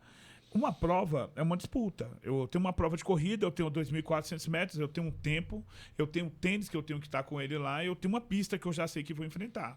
Então, isso é justiça, isso é equidade, isso é isonomia para aqueles que estão competindo. Legal. Quando eu vou para a redação, é uma pista que eu não enxergo, é uma meta que eu não enxergo, é um competidor que eu não enxergo e é um corretor que eu não enxergo. Sem dúvida. É mais ou menos entregar a sua vida na mão de Deus, só que Deus é bom. A banca não é nada boa. E aí, isso deixa a gente doente, frustrada, até problemas mais sérios como suicídio, automutilação. Já aconteceu com um candidato por ter perdido o sonho ali numa correção errada, etc. E o peso, né, Ravan? Assim, uma prova que em muitos concursos vale 50%, 60%. O normal é só a redação valer 30% ali, em média, da pontuação total de um concurso. Tem concursos aí mais de pontas aí, né? Igual, sei lá, consultor lá da Câmara, né? Em que a parte da prova discursiva já valia 70% da nota total. A última prova do Banco do Brasil, a redação era o mesmo peso da prova objetiva. Né? Agora, isso não é só culpa da banca, tá? Porque assim, se por um lado, né, o texto em si ele te joga um pouco nesse universo meio instável da mensagem em si, que é a parte de conteúdo de uma redação, por outro lado também a dificuldade que os alunos têm, eu falo pela minha experiência, né, de sala de aula, é que a galera não lê, entendeu? Para você aprender a escrever bem um texto, você tem que aprender a ler bem, né? Então, assim, é até engraçado a gente falar isso dentro dessa conversa de empreendedorismo, porque isso mostra também que o nosso psicológico ele está muito preparado, está muito viciado no sentido de esperar fórmulas. A gente quer fórmulas. Em tudo. A gente quer o processo ali palpável, o passo a passo. Quando você vai a campo, né, que você se depara com dificuldades de campo, que você tem que se desenrolar ali, né? Aí eu estou falando genericamente, tá? Mas isso acontece muito lá na prova discursiva. O aluno, quando ele não enxerga aquela caixinha dele ali, na hora do vamos ver, ele se desespera. Né? E eu falo, a banca é responsável, né, por conta de não estabelecer critérios objetivos, critérios claros, mas o aluno, por outro lado, também é um aluno que não tem habilidade nenhuma de leitura. Né? E aí a gente entra num universo paralelo gigantesco, porque tem culpa do Estado no meio disso, né? As bancas cobram isso. Estrutural, né? As bancas cobram redação, Ravan. Eu sempre falo isso em sala de aula e é engraçado a gente ter espaço para a gente conversar sobre isso. As bancas, por que as bancas cobram prova discursiva? Porque a banca, né, eu sempre falo isso, né? A banca adora ler garrancho de aluno. Não, então vamos fazer um concurso aqui com 50 mil redações para a gente corrigir e a gente adora corrigir redação. Não é por conta disso. Né? A banca cobra uma prova discursiva, primeiro que ela sabe que é uma forma de avaliação em que a banca consegue verificar várias coisas em relação ao aluno.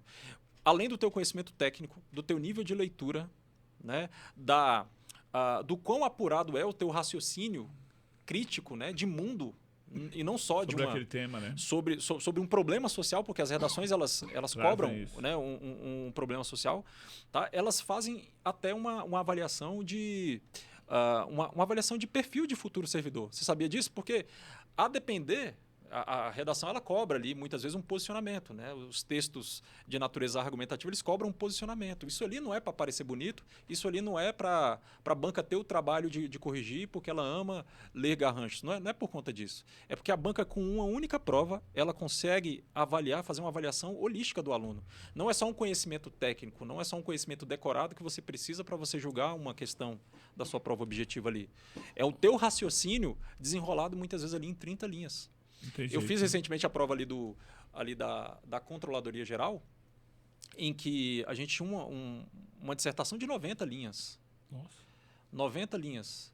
Que eu fiz, aliás, as 90 linhas assim, no apagar das luzes. Assim, consegui fazer as 90 linhas. E você vê que é muita coisa em jogo. E olha que eu sou da área. Eu tenho, assim, hábito de escrever e de ler bastante. A gente sente dificuldade, imagine o aluno com todos esses problemas que muitas vezes são estruturais mesmo, o Ravan. É igual no dia a dia, né? Lá em casa. Eu não assisto televisão tem uns 10 anos, por aí. Eu não vejo televisão. Eu vejo só... Agora que eu não vejo mesmo, que abre no celular só um cortezinho, né? Só o que é engraçado. Eu não sei colocar um canal na televisão, porque eu não li o manual. E aí chega o meu moleque lá de 7 anos. Já tem um hábito, né, de bota precisão. tudo, Tem que bota ter tudo, alguma tudo. coisa, né? A gente tem que ter o procedimento, né? E a gente não sabe. Não sabe, perdeu. Ai, meu Deus, e agora? E você não sabe achar e tem que ir lá no YouTube como achar o Netflix. Aí, ou seja, você precisa sempre de um professor, sempre de um curso, sempre Sem de um manual. Então, dúvida. sem instrução, você não vai conseguir fazer nada nos dias de hoje. Você vai queimar a máquina de lavar, você vai bater o carro, você vai fazer tudo, porque tudo requer conhecimento de algum tipo de informação. Técnico, conhecimento. E eu queria até aproveitar, viu Jonathan, assim, para te ouvir em relação à questão da estruturação desse processo, né? Porque eu estava falando com ele aqui, Ravão, o seguinte, que eu comecei lá no digital, cara, assim, muito na gana de fazer as coisas. E aí você começa a executar ação, tem resultado, chega uma hora que você trava nesse resultado, né? E eu, quando comecei a ter resultado, eu pensei, é PDCA, né? Que essas ferramentas básicas de administração, né? Forças e fraquezas, etc. E achei que não precisava disso, porque eu já estava tendo o resultado. E hoje, cara, eu volto rastejando, assim, querendo saber qual que é a concepção básica daquilo que eu faço, até para eu conseguir dar a escala para a coisa. Legal. Você está me entendendo? Claro. Então, assim, são várias dores aqui que a gente está falando, né? A questão de você arrumar bons discípulos ali, discípulos no sentido de parceria mesmo de negócio, dentro das necessidades ali do seu negócio em si, né? Porque a gente precisa de tráfego, a gente, né, para levar a nossa mensagem para o maior número de pessoas, você precisa ter infraestrutura, você precisa ter uma página da internet, você precisa de alguém para diagramar os seus materiais. E às vezes do teu negócio você acaba girando outros projetos de outras pessoas. E essa eu acho que é a grande beleza do digital mesmo, né? Mas assim, é entender a concepção do seu negócio até para você entender a sua própria necessidade em termos de parceria, porque eu fazendo uma autoavaliação, eu vejo exatamente isso, viu, Jonatas? Assim, não, beleza, preciso de parceiro. Eu acabei desperdiçando até muita grana nisso por achar que eu precisava de alguém sem entender qual que é a espinha dorsal do meu próprio negócio. Tipo, cara, talvez eu precise realmente aplicar essas ferramentas básicas, né? O básico que precisa ser feito. Toda empresa tem um core business, né? Tem lá o seu coração mesmo. O que é a sua estrutura? Aí você fala, muita gente se pergunta, você é professor? Eu sou professor de cursinho, tá? Mas qual que é a espinha dorsal do teu, né? Da tua profissão? Então, muitas vezes a gente não sabe. As empresas estão assim. Por quê? Normalmente, professor Jefferson Ravan, a gente começa colocando a mão na massa. A gente tem uma dor, né? Uma necessidade que precisa ser suprida, ok? Ou seja, por exemplo, falta de grana, né? Eu preciso de mais grana, né? E pasmem, né? Servidores públicos estão aí. Eu comecei por isso. Sendo servidor público, eu precisava de grana, desesperado, entendeu? Um contexto de vida assim cabuloso. O sistema, e precisei ir para o empreendedorismo. Ele é lindo, né? É uma oportunidade bacana, mas ele te limita, né? Por vários motivos. Não só pela atuação, mas o próprio sistema financeiro faz isso com você. Então, o servidor público, ele está assim... Ele não sendo um cara muito preparado, tarimbado na vida, ele vai se tornar refém de um sistema financeiro que está atrelado aí ao serviço público e vai virar uma bola de neve. E aí, em algum momento, ele vai olhar para aquilo e vai falar o seguinte, cara, eu preciso fazer outra coisa. Ele tem uma dor real. Família para sustentar. Você está falando com milhares de servidores aí. Pode ter certeza disso. Não, eu tenho absoluta convicção disso. Tá? Ao passo em que o servidor público tem ali um ganho fixo, né, mensal, uma segurança, né, entre aspas, do ganho fixo mensal, e o empreendedor, aquele cara que está na iniciativa privada, não tem, né, mas tem a liberdade de produzir, né? O que ocorre aí nesse meio do caminho? Eu falo o seguinte, é a qualificação que vai fazer a diferença. No serviço público é possível empreender? Sim. Você fica limitado a uma série de restrições. É possível. Tá? Na iniciativa privada você tem mais liberdade. Tem restrições, mas tem a liberdade também. Só que às vezes você não tem o recurso. E aí, o que acontece nesse momento? Você quer colocar a mão na massa. E aí você vai com tudo. Né? Vai para cima, coloca, gera o resultado que é necessário gerar, só que chega num momento que você fala, e agora? Eu não sei mais o que fazer. E aí é a hora que eu falo para você. Normalmente, quem começa a empreender, seja servidor público ou não, tá? Quando ele começa a fazer isso, todo mundo começa a rir dele. Essa é uma verdade. Porque ninguém acredita no teu projeto. Ninguém acredita. Por quê? Por que não acredita? É natural isso acontecer. Eu nem faço crítica a essas pessoas, não. É natural. A pessoa vai chegar com uma coisa para você, com uma ideia, vai falar, olha, eu tenho vontade de eu vou abrir aqui uma escola, né, um cursinho de redação. Eu vou abrir um cursinho aqui para ministrar aulas de ECA, né? Direito do trabalho, né? Que acho que são as nossas áreas aqui, entendeu? E aí, o que acontece, pessoal? Mas tem um monte no mercado. Qual vai ser o teu diferencial? Essa que é a grande questão. E aí, nesse momento, Ravan e Jefferson, a gente precisa realmente olhar para o processo. Né? Tem uma metodologia que já está sendo aplicada ali, e muito empresário é muito bom em metodologia, mas ele não sabe o processo que está por trás. Entende? Que são ferramentas. O cara já está executando, então a metodologia está ali, está fluindo. Só que vai chegar num momento que ele não vai conseguir seguir mais. Tá bom? Porque ele precisa reconhecer qual que é o negócio dele, ele precisa entender qual que é o coração do negócio dele. Tá? Ele precisa entender o seguinte, que vai ter setores ali ou áreas, tá? Por exemplo, quantas áreas tem no teu negócio? Quantas áreas tem no teu negócio? Tu tem a pessoa que diagrama para você, tu tem a pessoa que posta o vídeo no YouTube para você, tu tem a plataforma que tu precisa alimentar em muitos momentos, na verdade. Então são muitas funções em que você não vai conseguir executar sozinho. Entendeu? E aí, essas ferramentas, você olhar para essas ferramentas, um PDCA, 5W2H, né? Espinha de peixe, enfim, um monte de outras ferramentas que a gente tem, o SWOT, né? Sobretudo, tá? Você olhar para isso e entender qual é o momento em que você está faz toda a diferença aí na hora de você alcançar o resultado e ter esse momento de disrupção também. Eu enxergo isso. Inclusive para saber se você deve realmente migrar para o virtual totalmente ou não. Né? Ele falou aí desses nomes aí da administração. Eu lembrei, quando eu estava lá na Polícia Militar de Minas Gerais, os oficiais que comandavam lá, né, a Companhia de Missões Especiais, lá tinha o Choque, a Rotan, o GAT, eles tratavam sempre as ações policiais a partir dessas metodologias, né? Usavam aquele método também, o Brainstorm. Sim, Brainstorm, né? Tal de vamos colocar as ideias aqui, vai ter que sair uma e etc. Então quem vê pensa que a polícia só tá ali, vai lá e prende. Não. É só operações, né? Tem um processo gigantesco. É tanto que a polícia ela divide numa função número 1, que é o recurso humano.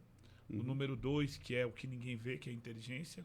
O 3, que é a estrutura. O 4 é o operacional, é o que vai para a rua e faz acontecer. E o 5 é a mídia. Tem isso em todas as estruturas de segurança. Mapeado. Ele chama, um chama P1, B1, B2, B3, B5. Trabalha na P5, trabalha na P2, trabalha na... As áreas, né? Essa é uma pirâmide organizacional, cara. É isso. Legal.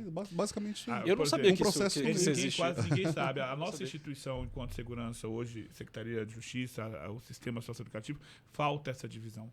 Essa divisão de setor operacional, setor de estrutura, setor tático, de inteligência. Até existe, mas não tem essa divisão montada e às vezes se atropelam. Você vai numa outra instituição, lá o cara só trabalha no operacional. O que é o operacional? O cara que mantém as viaturas andando, o rádio funcionando, a estrutura, aliás, o 3. Rádio funcionando, vai chegar lá e vai montar isso aqui, ó. Vai vir policiais, vão montar isso aqui e vão sair. E talvez esse seja um espaço de empreendedorismo no serviço público, né? Chegar alguém com essa cabeça falando, olha, vamos estruturar a coisa dessa forma. Na verdade... Né? E conseguir ter resiliência, para enfrentar a mentalidade do serviço público, que ainda é burocrática, né? Que tem você enfrenta essa dificuldade. Não é o Ravan que vai chegar lá e vai falar assim, olha, vamos estruturar as áreas aqui, cada um só vai trabalhar no seu quadrado. Ninguém vai aceitar. E por incrível que pareça, os caras que tinham as melhores cabeças, os caras tudo engenheiro. Então o que, engenheiro? Aí o cara, engenheiro, mexe com o quê? Não, tem uma empresa de marketing. Falei, engenheiro, de que tu é? Sou engenheiro civil. Falei, os caras são... Mas é porque porque o cara, ele formou numa área, mas ele era muito bom no raciocínio de estruturar rápido a ideia, de tomar decisão. Porque estruturar e tomar decisão é coisa que... E a galera é boa nisso. Se você for ver, por exemplo, que trabalha na polícia, ele tem que ser foda nisso. Imagina, eu chegava numa casa... Aí tinha um cara armado com a faca, que já tinha arrebentado o filho e a mulher. O filho e a mulher que ele disse que amava, casou com a mulher, falou que só a morte separava. E eu chego lá como frente do Estado, que ele nunca me viu. E eu tenho que pensar em alguns minutos, dou um tiro ou não dou um tiro? Se eu dou um tiro, eu tenho que pensar que existe justiça. E vou dar cadeia, e tem 2 meninos para pagar a pensão. Mas se eu não dou um tiro, aí eu não vou pagar a pensão e vai vir um pé de pano, fica com a mulher e com o menino, eu vou meter o tiro. Então, o raciocínio é muito rápido nas funções. A do pedreiro também, a do pintor. Só que isso, o processo não está bem escrito, bem definido. É isso. Que as grandes instituições definem. É por isso que eles crescem. O Estado é isso, né? O Estado é isso. Ele tem a sua estrutura, né? A gente percebe muito isso na área jurídica, a estrutura do Estado, mas esse Estado é fomentado pela iniciativa privada. Sim. Simples assim, é uma cópia, né? Assim, muito daquilo que existe hoje na iniciativa privada é que o Estado pega para si. Essa estrutura organizacional, por exemplo, se você pegar e jogar numa empresa, é a mesma mas coisa. isso com algumas décadas de atraso, muitas vezes, né? Infelizmente. Hoje em dia, talvez né? por conta dessa Essa dinamicidade galera aí, né? dos empresários terem vindo para a área Sim. pública. A questão, e tal. então a gente cai num novo momento aí, né? Esse pessoal que está entrando hoje no serviço público, ele está muito mais qualificado para entender essa estrutura. Dentro dessa dinâmica, sim. Sim, né? Porque assim, o que acontece? Toda estrutura tem um processo e tem um procedimento. E ele precisa se alimentar, ele precisa ter continuidade, porque a gente sabe, né? O Estado em si, ele não tem continuidade muitas vezes, infelizmente. Sim. Na iniciativa privada, se não houver continuidade, ela quebra. Mas ela isso aí falha. esbarra muito também, só fazendo uma inserção aqui, nessa questão de tempo de mandato, né? Que a coisa é toda organizada para durar 4 anos. E tem empresas igual a Coca-Cola aí, por exemplo, que faz planejamento para 50 anos. Mas só que pensa. 100 anos. Mas só que as instituições que são permanentes, elas fazem plano no mínimo decenal. Hoje, os planos são de 10 anos. Claro que sofre mudança. Por exemplo, você pega as grandes instituições hoje de segurança, vou falar um exemplo, Polícia Federal, outra instituição gigantesca, PRF, vou falar a maior das PMs, Minas Gerais.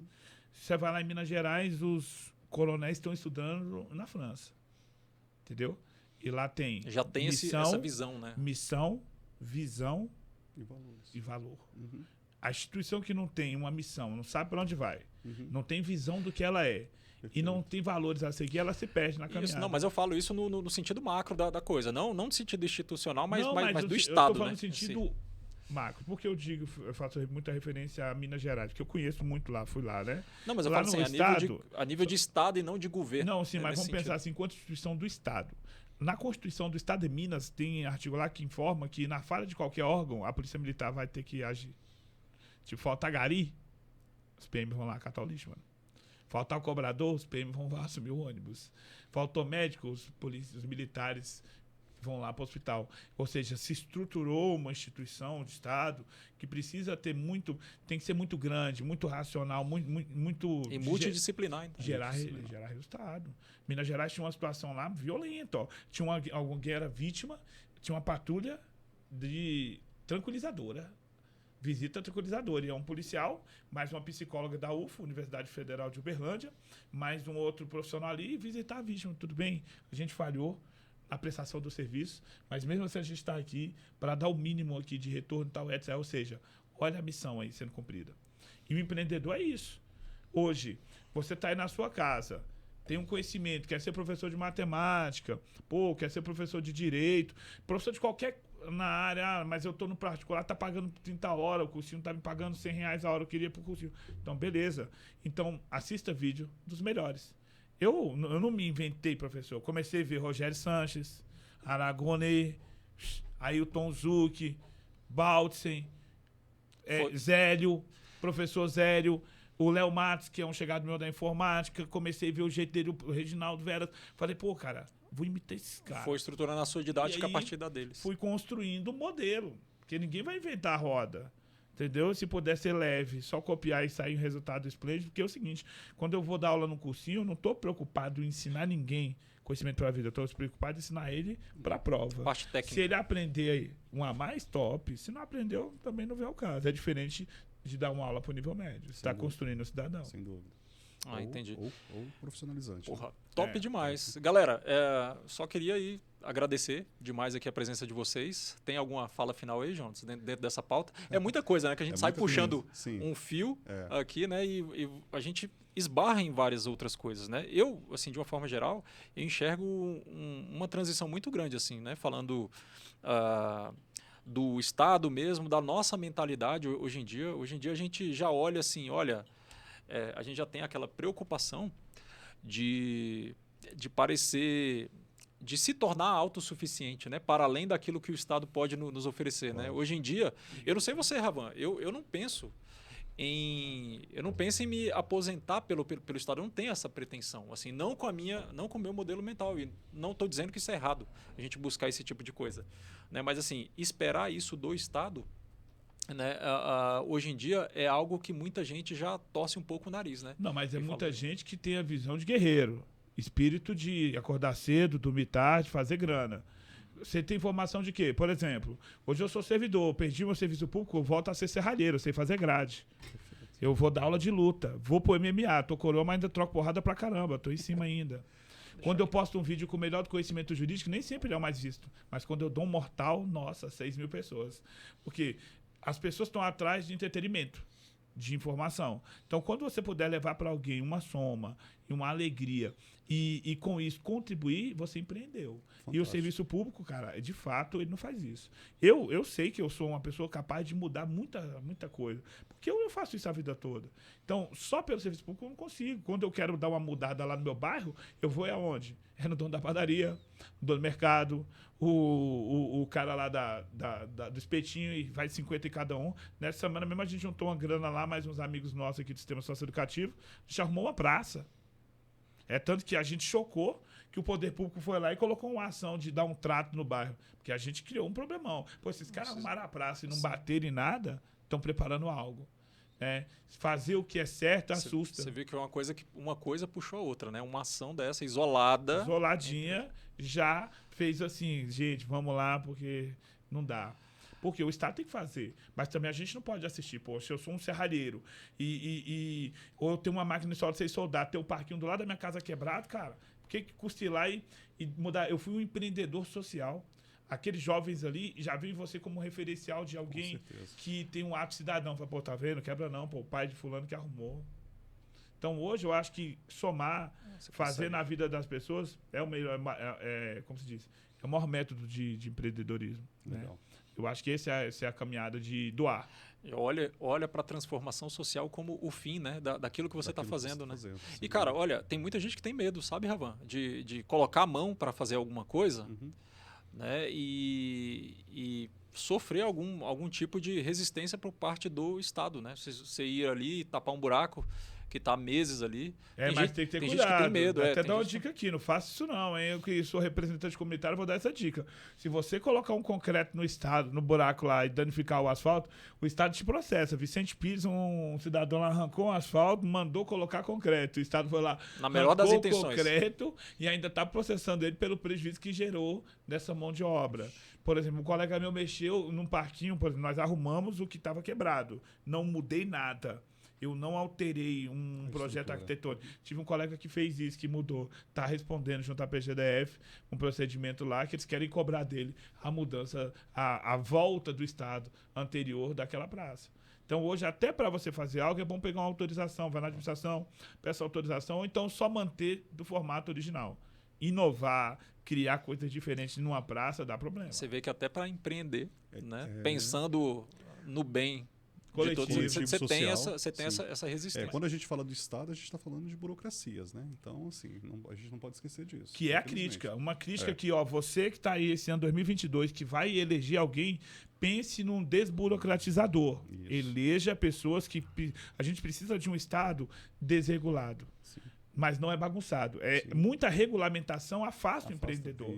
Você vai ver o povo americano, lá a regulamentação é bem menor, as negociações, os contratos de trabalho. Claro que a gente tem que ter um órgão muito fiscalizador por causa dos excessos, empresário que pode explorar a mão de obra, econômico, etc. Mas fora isso, quanto mais regulação estatal, menos a atuação da livre iniciativa, sem que é dúvida. fundamento da República. Mas a gente tem muito nessa questão de mentalidade mesmo, né? O Brasil se desenvolveu aí no tempo aí, né, da Constituição de 88 para cá, né?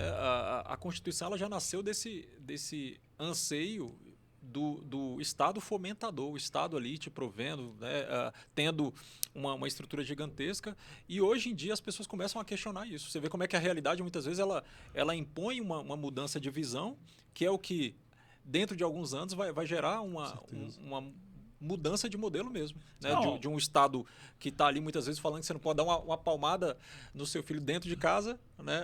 Ou seja, querendo regulamentar tudo. Né? E não dá conta de resolver. E não dá conta de oferecer de fato alguma coisa Se de você qualidade. for analisar, o Brasil, ele é um país que ele tem o empreendedorismo como fundamento da República.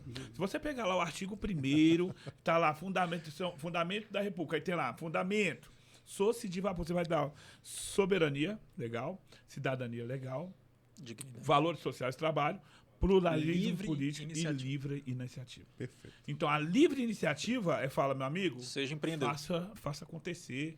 Faça esse país ir para cima, se torne o Elon Musk, o rapaz aí do Facebook. Isso lá na Constituição, né? Pô, na Constituição. Mas aí, Na cara, realidade tem burocracia aí até tem não uma querer mais. caminhada muito infelizmente. grande. Pra Mas você é bom abrir saber o fundamento disso. Né? para você abrir um negócio, né? Hoje, nosso colega aqui sabe manter uma instituição de educação, a canseira que é, a fiscalização, a questão de se ter uma empresa. Então, hoje nós, enquanto cidadãos, a gente tem que pressionar sim o poder público e aquele que também quer representar para que ele entre nessa luta para que faça com que as pessoas ganhem sua grana. Eu sou especialista em política pública, eu sou contra essa manutenção da pobreza. Excesso de Você assistencialismo. dá uma assistência mínima tão somente sem vincular e sem dar ao lado uma possibilidade de crescimento, você está criando a manutenção da pobreza, que é o pior dos males. Ninguém vai nem para cima e nem para baixo. Mas aí, meu amigo, aí a gente entra em Então, uma outra conversa, né? Que muitas vezes Eu acho a gente Muito observa... oportuna, diga-se de passagem. né? Não, e a gente observa a utilização disso aí exatamente como uma forma De manutenção de poder. de manutenção de político. poder. O cara tá no empreendedorismo dele lá do outro lado, né? Sim. Para ele se manter no Pra ele se poder, manter no ele poder. utiliza Não, essa existe estrutura um pra isso. mecanismo de empreendedorismo político perverso que o grande dono do poder, né, as grandes instituições são dono do poder, eles querem o quê? Um emburrecimento da população. Uma população que ela tenha menos conhecimento porque ela vai trabalhar menos para si e vai trabalhar para o outro. Quando eu preciso de um emprego fichado e sonho com aquilo, é porque eu já me coloco como servil. Quando eu tenho possibilidade de crescer vendendo bala, eu lembro dos anos 90 e 80, eu era moleque, mas todo mundo vendia uma bala, vendia um negocinho, acho que todos todo passamos por mundo isso, né? E era normal, Sem né? dúvida, E era normal. queria sem dúvida. vender, era empreendedor, Eu velho. O fiz isso problema também, lá é era verdade. a tal da inflação que arregaçava as pessoas. Mas se você for analisar esse modelinho da pessoa ganhar um salário mínimo, como que alguém com CLT, 1.200 né? paga um aluguel? Então, hoje, você que tem um salário mínimo, pô, se você puder ali pegar R$200 e comprar ali hoje, tá frio. Compra aí R$1.000 de luva e sai vendendo a luva a R$2. Você vai arrebentar de vender luva. Agora, quantos de nós é capaz de ir pra rua? Criou-se, na verdade, até um paradigma, né? Em cima disso. A galera hoje que é vista fazendo isso, muitas vezes é olhada assim até... Eu ando muito de uma metrô, forma tenho torta. fobia de trânsito. E eu tenho um cartãozinho dos meus cursos, sai entregando para as pessoas do metrô. Até aumentei meu Instagram, 500 pessoas assim, né? E aí muitas vezes eu vou entregar, não, não quero comprar nada. Falou, bom, o negão do meu tamanho, vendendo um cartão, mano, tá difícil, tal. E aí vou trocando ideia com a galera no metrô, velho. Pô, todo mundo sonha em crescer, velho. Pô, quando você vê ali 2 moleques ali na quebrada, na esquina, contando história e rindo pra caramba, aí tu fala, pô, o moleque tá ferrado, não tem nada, tá feliz, não. É porque tá sonhando, tipo assim, pô, vou comprar uma CG, né, moleque? Aí eu já meto uma caixinha. Um dia desse o moleque falou, pô, Ravanzão, Legal, Ravan. tem como me adiantar, irmão? Emprestado. Pô, me empresta 150 e comprar uma caixa aí, que aí eu coloco teu nome Ravan Leão aí, ó, já divulgo você e vou pagando, pô. Tipo, falei, demorou, Atitude já meti empreendedora. a caixinha nele, ele colocou meu adesivo na moto dele E e tá mais rodando de o Brasil 7 ainda? moleque. Tá rodando o Brasil inteiro. Já pipocou, entendeu? Então assim você vê que a coisa vai girando. Isso é empreendedorismo, olha Isso é só que legal. empreendedorismo. O moleque foi fantástico. malandro, ele empreendeu. Ele Entendeu? falou, pô, Ravan tem uma grana lá, ele precisa botar o nome dele pra girar, eu vou comprar a caixinha, me Fantástico. adianto e carrego o nome É o dele. ganha-ganha, né? Você fomenta. Você me dá isso aqui que eu te eu entrego. te entrego. Sim, É e isso. quando você pode ajudar, você ganha um dia ao vivo na live lá, pô. O moleque chegou, porra, vamos pegar a moto aí, ó. O adesivo não serviu pra nada. Que eu falei, pegaram não, você tá andando com a moto errada, né? Pô, tá sem dinheiro pra pagar o documento, igual 1.000 e pouco de multa. Aí tinha uma galera em volta, eu falei, ó, vou dar 100, pô, arruma 50 conto pro cara. Comecei a falar na internet, a gente pagou a multa do cara lá enquanto eu comi o macarrão. Olha aí. Porque eu tinha muito amigo que viu no moleque um guerreiro, potencial. moleque É que isso. trabalha, quer tá, porra, Legal. sem minha motinha eu não sou ninguém. Pô, Legal. se a gente puder E- investir no jovem, E fica a consciência depois, né? Tipo, pô, vou Eu não vou andar vejo- com mais, vou andar com mais Mas cuidado eu não agora. vejo um Sim. programa pra colocar o jovem com uma moto pra ele se tornar uma entrega melhor. Agora pra meter um moleque de Uber numa bike, pra cima e pra baixo, ficar deitado no shopping lá, sem respeito algum, direto tem gente aí defendendo. Poxa, por vezes a minha visão, sem proteção, sem condições mínimas de fazer com que esses garotos cresçam, a gente tá criando uma modalidade moderna de escravo. Pô. Ué, E infelizmente. como sempre, né, a iniciativa privada está aí à frente disso, né? Você vê. É uma ação, né, de uma pessoa, na verdade. Não tem o Estado. O Estado ele é legalista. Aí a função dele é ir lá, sua moto está com documentos atrasados, então a gente retém a sua Isso. moto. Não, e Exatamente. até O certo Estado não ponto olha. isso é Eu importante. não- O Estado ele precisa ser, Ele até precisa, certo ele ponto. precisa regular isso. Só que a gente né? se perdeu nisso, né? Sem No dúvida, excesso sem de... dúvida. É o que dizem, excesso de para encerrar regra, minha né? fala aqui também, para não ficar tomando muito. No Brasil, gente, a gente não precisa do estado máximo. Não precisa. Porque o estado máximo ele onera. E o mínimo também não nos serve. A prova disso é a pandemia. A gente tem que ter o estado necessário. Do tamanho necessário para atender às demandas nossas. Se nossa saúde fosse privada, como tinha sido a pandemia? Eu não sei. Tinha sido um caos, né? Né? Então, essa que é a caminhada que a Mas gente você vê tem como é que a pensado. realidade muitas vezes ensina, realmente, né? O que deve ser. Mudou pelo menos muito a minha cabeça em relação a algumas coisas. A saúde, por exemplo, eu não quero mais que terceirize. Eu vinha muito nessa ideia, Estado mínimo, do mínimo mesmo. O Estado para de encher o saco de todo mundo e deixa a Isso. galera ganhar dinheiro, fazer os seus Isso. corres. Mas aí veio a pandemia Já. e o Estado segurou a onda aí de muita gente por muito tempo, né? Então, assim, nem aos céus e nem nem ao inferno, né? O Tem que ser necessário. um meio caminho. A questão é, qual é, né, o meio desse caminho aí? Fica uma reflexão legal. Fala lá, Jonas, vamos... encerrar o nosso bate-papo. Né, o que falar, né? Bom Nessas demais. horas. Delícia demais. Espero que a gente tenha mais oportunidades disso, né? Empreendedorismo é lindo, né? A gente consegue adentrar a qualquer esfera, a qualquer área, né? Pública, privada, né? A gente consegue entrar nas casas, a gente consegue entrar nas empresas, a gente consegue falar sobre vida, né? Então, assim, o que ocorre, eu vou dizer o que eu digo para os meus alunos. Professor, eu quero empreender, eu quero vender... esses dias eu ouvi isso, achei fantástico. Eu quero vender sapatinho para cachorro. Eu falei, All-Star para cachorro. Eu falei, caracas, velho, como assim? Fantástica a ideia, Vai ficar porque milionário. assim, vai ficar Tem milionária. gente que investe A muita pessoa grana. tem 15 anos, cara, a pessoa que falou isso. A pessoa tem 15 anos de idade. Olha só que pérola, olha que preciosidade. Sobretudo no momento em que, assim, a gente tem os casais, né? Assim, o social, na verdade. A gente olha para as pessoas, para os casais. Hoje eles têm diminuído, têm adotado pets. Então, assim, olha só que legal isso. É uma Faz forma sentido. de empreender, Faz né? sentido. Eu falei, caramba, que fantástico isso. Eu olhei com muito carinho. E aí, nessa hora, uma coisa é você estar com o empreendedor já estabelecido, como é o caso, né? De vocês. Outra coisa é você estar com aquela pessoa que está desejosa de conhecimento para poder empreender. São dois momentos diferentes, mas que eles vão conversar em algum momento. Então eu sempre falo o seguinte, os meus amigos ficam loucos quando eu falo isso. Cara, começa pelo currículo. O currículo não é um pedido de emprego. Não é. Não olhe o currículo, não faça o teu currículo pensando que você vai procurar um emprego. Faça o teu currículo pensando que você está fazendo uma proposta de trabalho. Aquilo ali é o teu plano de negócio. É dessa forma que eu olho para o currículo. Começa com isso, né? Começa com isso, exatamente isso. E ninguém fala disso. As pessoas falam, eu tenho uma ideia, quero colocar, vamos fazer um plano de negócio. Não, não é assim. Eu insisto, bato nessa tecla e mostro que se você pular para o plano de negócio, a menos que você tenha muito recurso investido, não vai dar certo. Entendeu? Então, assim... Muitas vezes nem com recurso, sabia?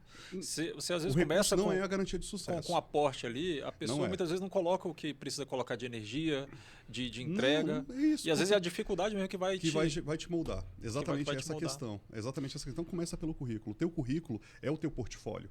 O teu currículo é o teu plano de negócio. O teu currículo muito bem fomentado, muito bem alimentado, com a síntese, teus objetivos, a gente vai olhar para aquilo e falar, olha, esse plano de ação aqui, esse ato empreendedor, ele vai ser possível. A partir disso daqui, a pessoa precisa entender, ela tem que ter uma base. Para lá na frente ela olhar e falar, quando eu falar de missão, visão e valores, ele fala, opa, eu sei o que significa isso. Né? Porque ele vai pegar isso na essência dele. Quando eu falar para ele de o coração do negócio dele, ele vai falar, opa, eu sei. Quando eu falar para ele de dor, o que levou ele a empreender, ele vai saber exatamente o motivo e não vai se desvincular disso. Essa que é a grande verdade. Eu olho com muito carinho para ação, né? Eu vejo muita gente tendo resultados aí fenomenais. Pessoas aí que muitas vezes não tem nem muito conhecimento, não. É a pessoa que não tem essa barreira, muitas vezes, né?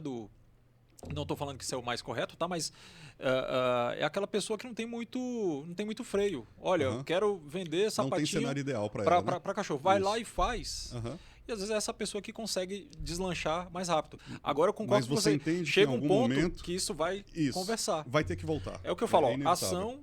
ação e a gente começa com ação e chega uma hora que não tem jeito. Você tem que estruturar o teu negócio. E a ação muitas vezes é a estruturação. Né? Às vezes você pode colocar a mão na massa, não é uma, eu não tô falando... No sentido do currículo que eu falo, né? Assim, né? o currículo, a gente não olhar para o currículo como se a teoria, digamos assim, é porque... Como se fosse o cenário ideal. Né? Aquela como coisa se fosse, de, assim, olha, sem isso disso, aqui você né? não consegue. Eu, por exemplo, eu vou te falar uma coisa então, por isso que eu te disse no primeiro momento que existem dois momentos. Quem já está no caminho e quem está começando. Por exemplo, como eu ministro aula também para jovens, né, que estão aí, né, em busca de oportunidades no mercado de trabalho, cursos profissionalizantes, né? Então, assim, a gente percebe a necessidade de você trazer base para eles. Uma pessoa que já está caminhando... É o mínimo, né, ali. É o mínimo, claro, a qualificação. O cara já está se qualificando, ele quer. Se ele já tem uma ideia, por que não adentrar essa ideia? Falar, olha, vamos montar a sua ideia a partir do seu currículo, porque você já está se qualificando, você já está caminhando nesse caminho empreendedor. Legal. Entendeu? Legal. Então, assim, é nesse sentido que eu falo. Não estou falando que, assim, tem que ser dessa forma. O que eu estou dizendo é que, sim, se for nesse cenário ideal, por exemplo, com os meus alunos, por exemplo, eu trabalho dessa forma. Porque eles estão ali buscando a inserção no mercado de trabalho. Se eu sentar hoje com um empresário e ele falar, Jonathan, estou no momento de disrupção, eu preciso gerar resultado, tá bom? Eu vou fazer ele lembrar. A gente vai voltar lá atrás porque é necessário fazer isso, mas a gente vai conseguir alcançar esse resultado que ele precisa de uma maneira mais ecológica, de uma maneira mais rápida. Essa que é a grande a gente está sempre nessa esteira, né? Assim, do desenvolvimento. Assim, né? Uma hora você vai esbarrando em campo mesmo ali com as dificuldades. Sim. Eu tenho uma fala comigo, só para encerrar, tá? Assim, todo mundo é ignorante, basta mudar de assunto. É simples assim. Tá bom? Assim, cara, vai chegar num momento que tu não vai saber fazer. Beleza? E tu vai ter que ter gente melhor do que você para fazer, para você. E aí e não tem demérito nenhum, né? Não tem demérito nenhum. Em você trazer pessoas, ó, nisso dúvida. Aqui, eu não sei fazer. Eu não tenho capacidade para fazer isso. E tá tudo bem. Final, e tá tudo bem. Aí, só que às vezes você vai ter recurso. Talvez você vai conseguir gerar ali emprego e renda, cumprir uma função social, trazendo pessoas incríveis para perto de você e potencializando o teu resultado. Boa. Essa que é a grande verdade. Entendeu? Então, assim, fica aqui a minha fala. Eu tô em busca dessa visão. Fica aqui o meu incentivo aí, né, a ações empreendedoras, tá? E a qualificação. Tá? Existem aí muitas instituições no Distrito Federal, né, públicas, privadas, que fomentam instituições isso. Né? E pessoas. E pessoas, e pessoas e que fomentam isso aí, que estão à disposição, querem investir nisso, estão de braços abertos. Eu sou uma dessas pessoas. Né? Eu sou um cara que a minha missão é criar condições. Sempre falo isso. Então eu me alio com pessoas que podem gerar também condições. É simples assim. Às vezes eu não vou ter o recurso, mas eu vou ter a condição. Entendeu? Não por minha causa, mas por causa das pessoas que estão próximas de mim, né? Afinal de contas, que a gente traz para perto da gente revela quem nós somos, né? Então, basicamente isso aí. Bacana. Galerinha, obrigado demais aí pela presença. Podcast número 1 aí, de muitos outros, espero eu. Também, muito bacana. E falar sobre empreendedorismo é um buraco negro, né? Tipo, é multiverso, né? Você vai entrando em outras coisas, a gente fala de Estado, a gente fala de negócios locais, né? Negócios digitais. E é assunto aí que não acaba mais. Mas já quero agradecer demais aqui a presença de vocês dois. Foi bem emblemático, né? Eu ter puxado cada um de vocês. Ravan teve lá no começo da minha atuação de professor. A gente fala sobre empreendedorismo, porque a gente vive isso. O Jonatas, né, dentro desse... Com toda essa experiência de ter passado pela área da saúde, ter passado... Né, estar na área de de educação, né, tendo o conhecimento tecnológico que tem, e dessa questão de estruturação de processo como uma etapa necessária para você conseguir escalar o teu negócio. Eu vivo, Ravan, esse momento atual, que eu tenho que saber que eu não sou bom em tudo. É isso. Né? Eu preciso colocar pessoas que vão agregar, né, que estejam minimamente alinhadas ali com a cultura, né, com a concepção básica da coisa. E em algum momento a história de pessoas que estão nos assistindo agora vai casar também, né, com essa necessidade. Olha, legal, massa, eu tenho que saber de muita coisa, mas eu também tenho que saber que eu sou limitado. Legal. Né?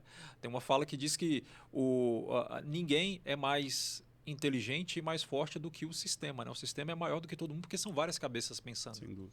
E não há demérito nenhum em você reconhecer o seu tamanho diante disso, até porque o que gera transformação, e empreendedorismo é transformação, é o impacto que se gera nas outras pessoas. E às vezes é o contato que você tem com ela, como a questão da moto aí, que vai plantar uma sementinha na cabeça lá do menino que recebeu aquilo ali. E, cara, são decisões que começam a ser pautadas a partir dessa atitude sua que nasceu ali enquanto você comia um prato de macarrão. Sem dúvida. Beleza? Então, Mudou cara, uma quero realidade, agradecer né, demais. Papo muito enriquecedor aqui para mim. Espero que para todos que estejam nos assistindo aí. E espero contar com vocês em outras Nossa, por favor. etapas Nossa, aí. Quando é o próximo? Também só posso agradecer, tá, Jéssica, pelo convite. E, Ravan, quero aqui. te desejar demais. Quero dizer que você tem meu voto, meu parceiro de longa Não, data. ainda Aí. é só Nossa, apoio. Nesse nossa, momento as é palavras apoio, do né? professor Juridicamente Jeff. a gente fala em apoio. Juridicamente. Beleza, eu posso falar por Você mim. pode, né? Eu não.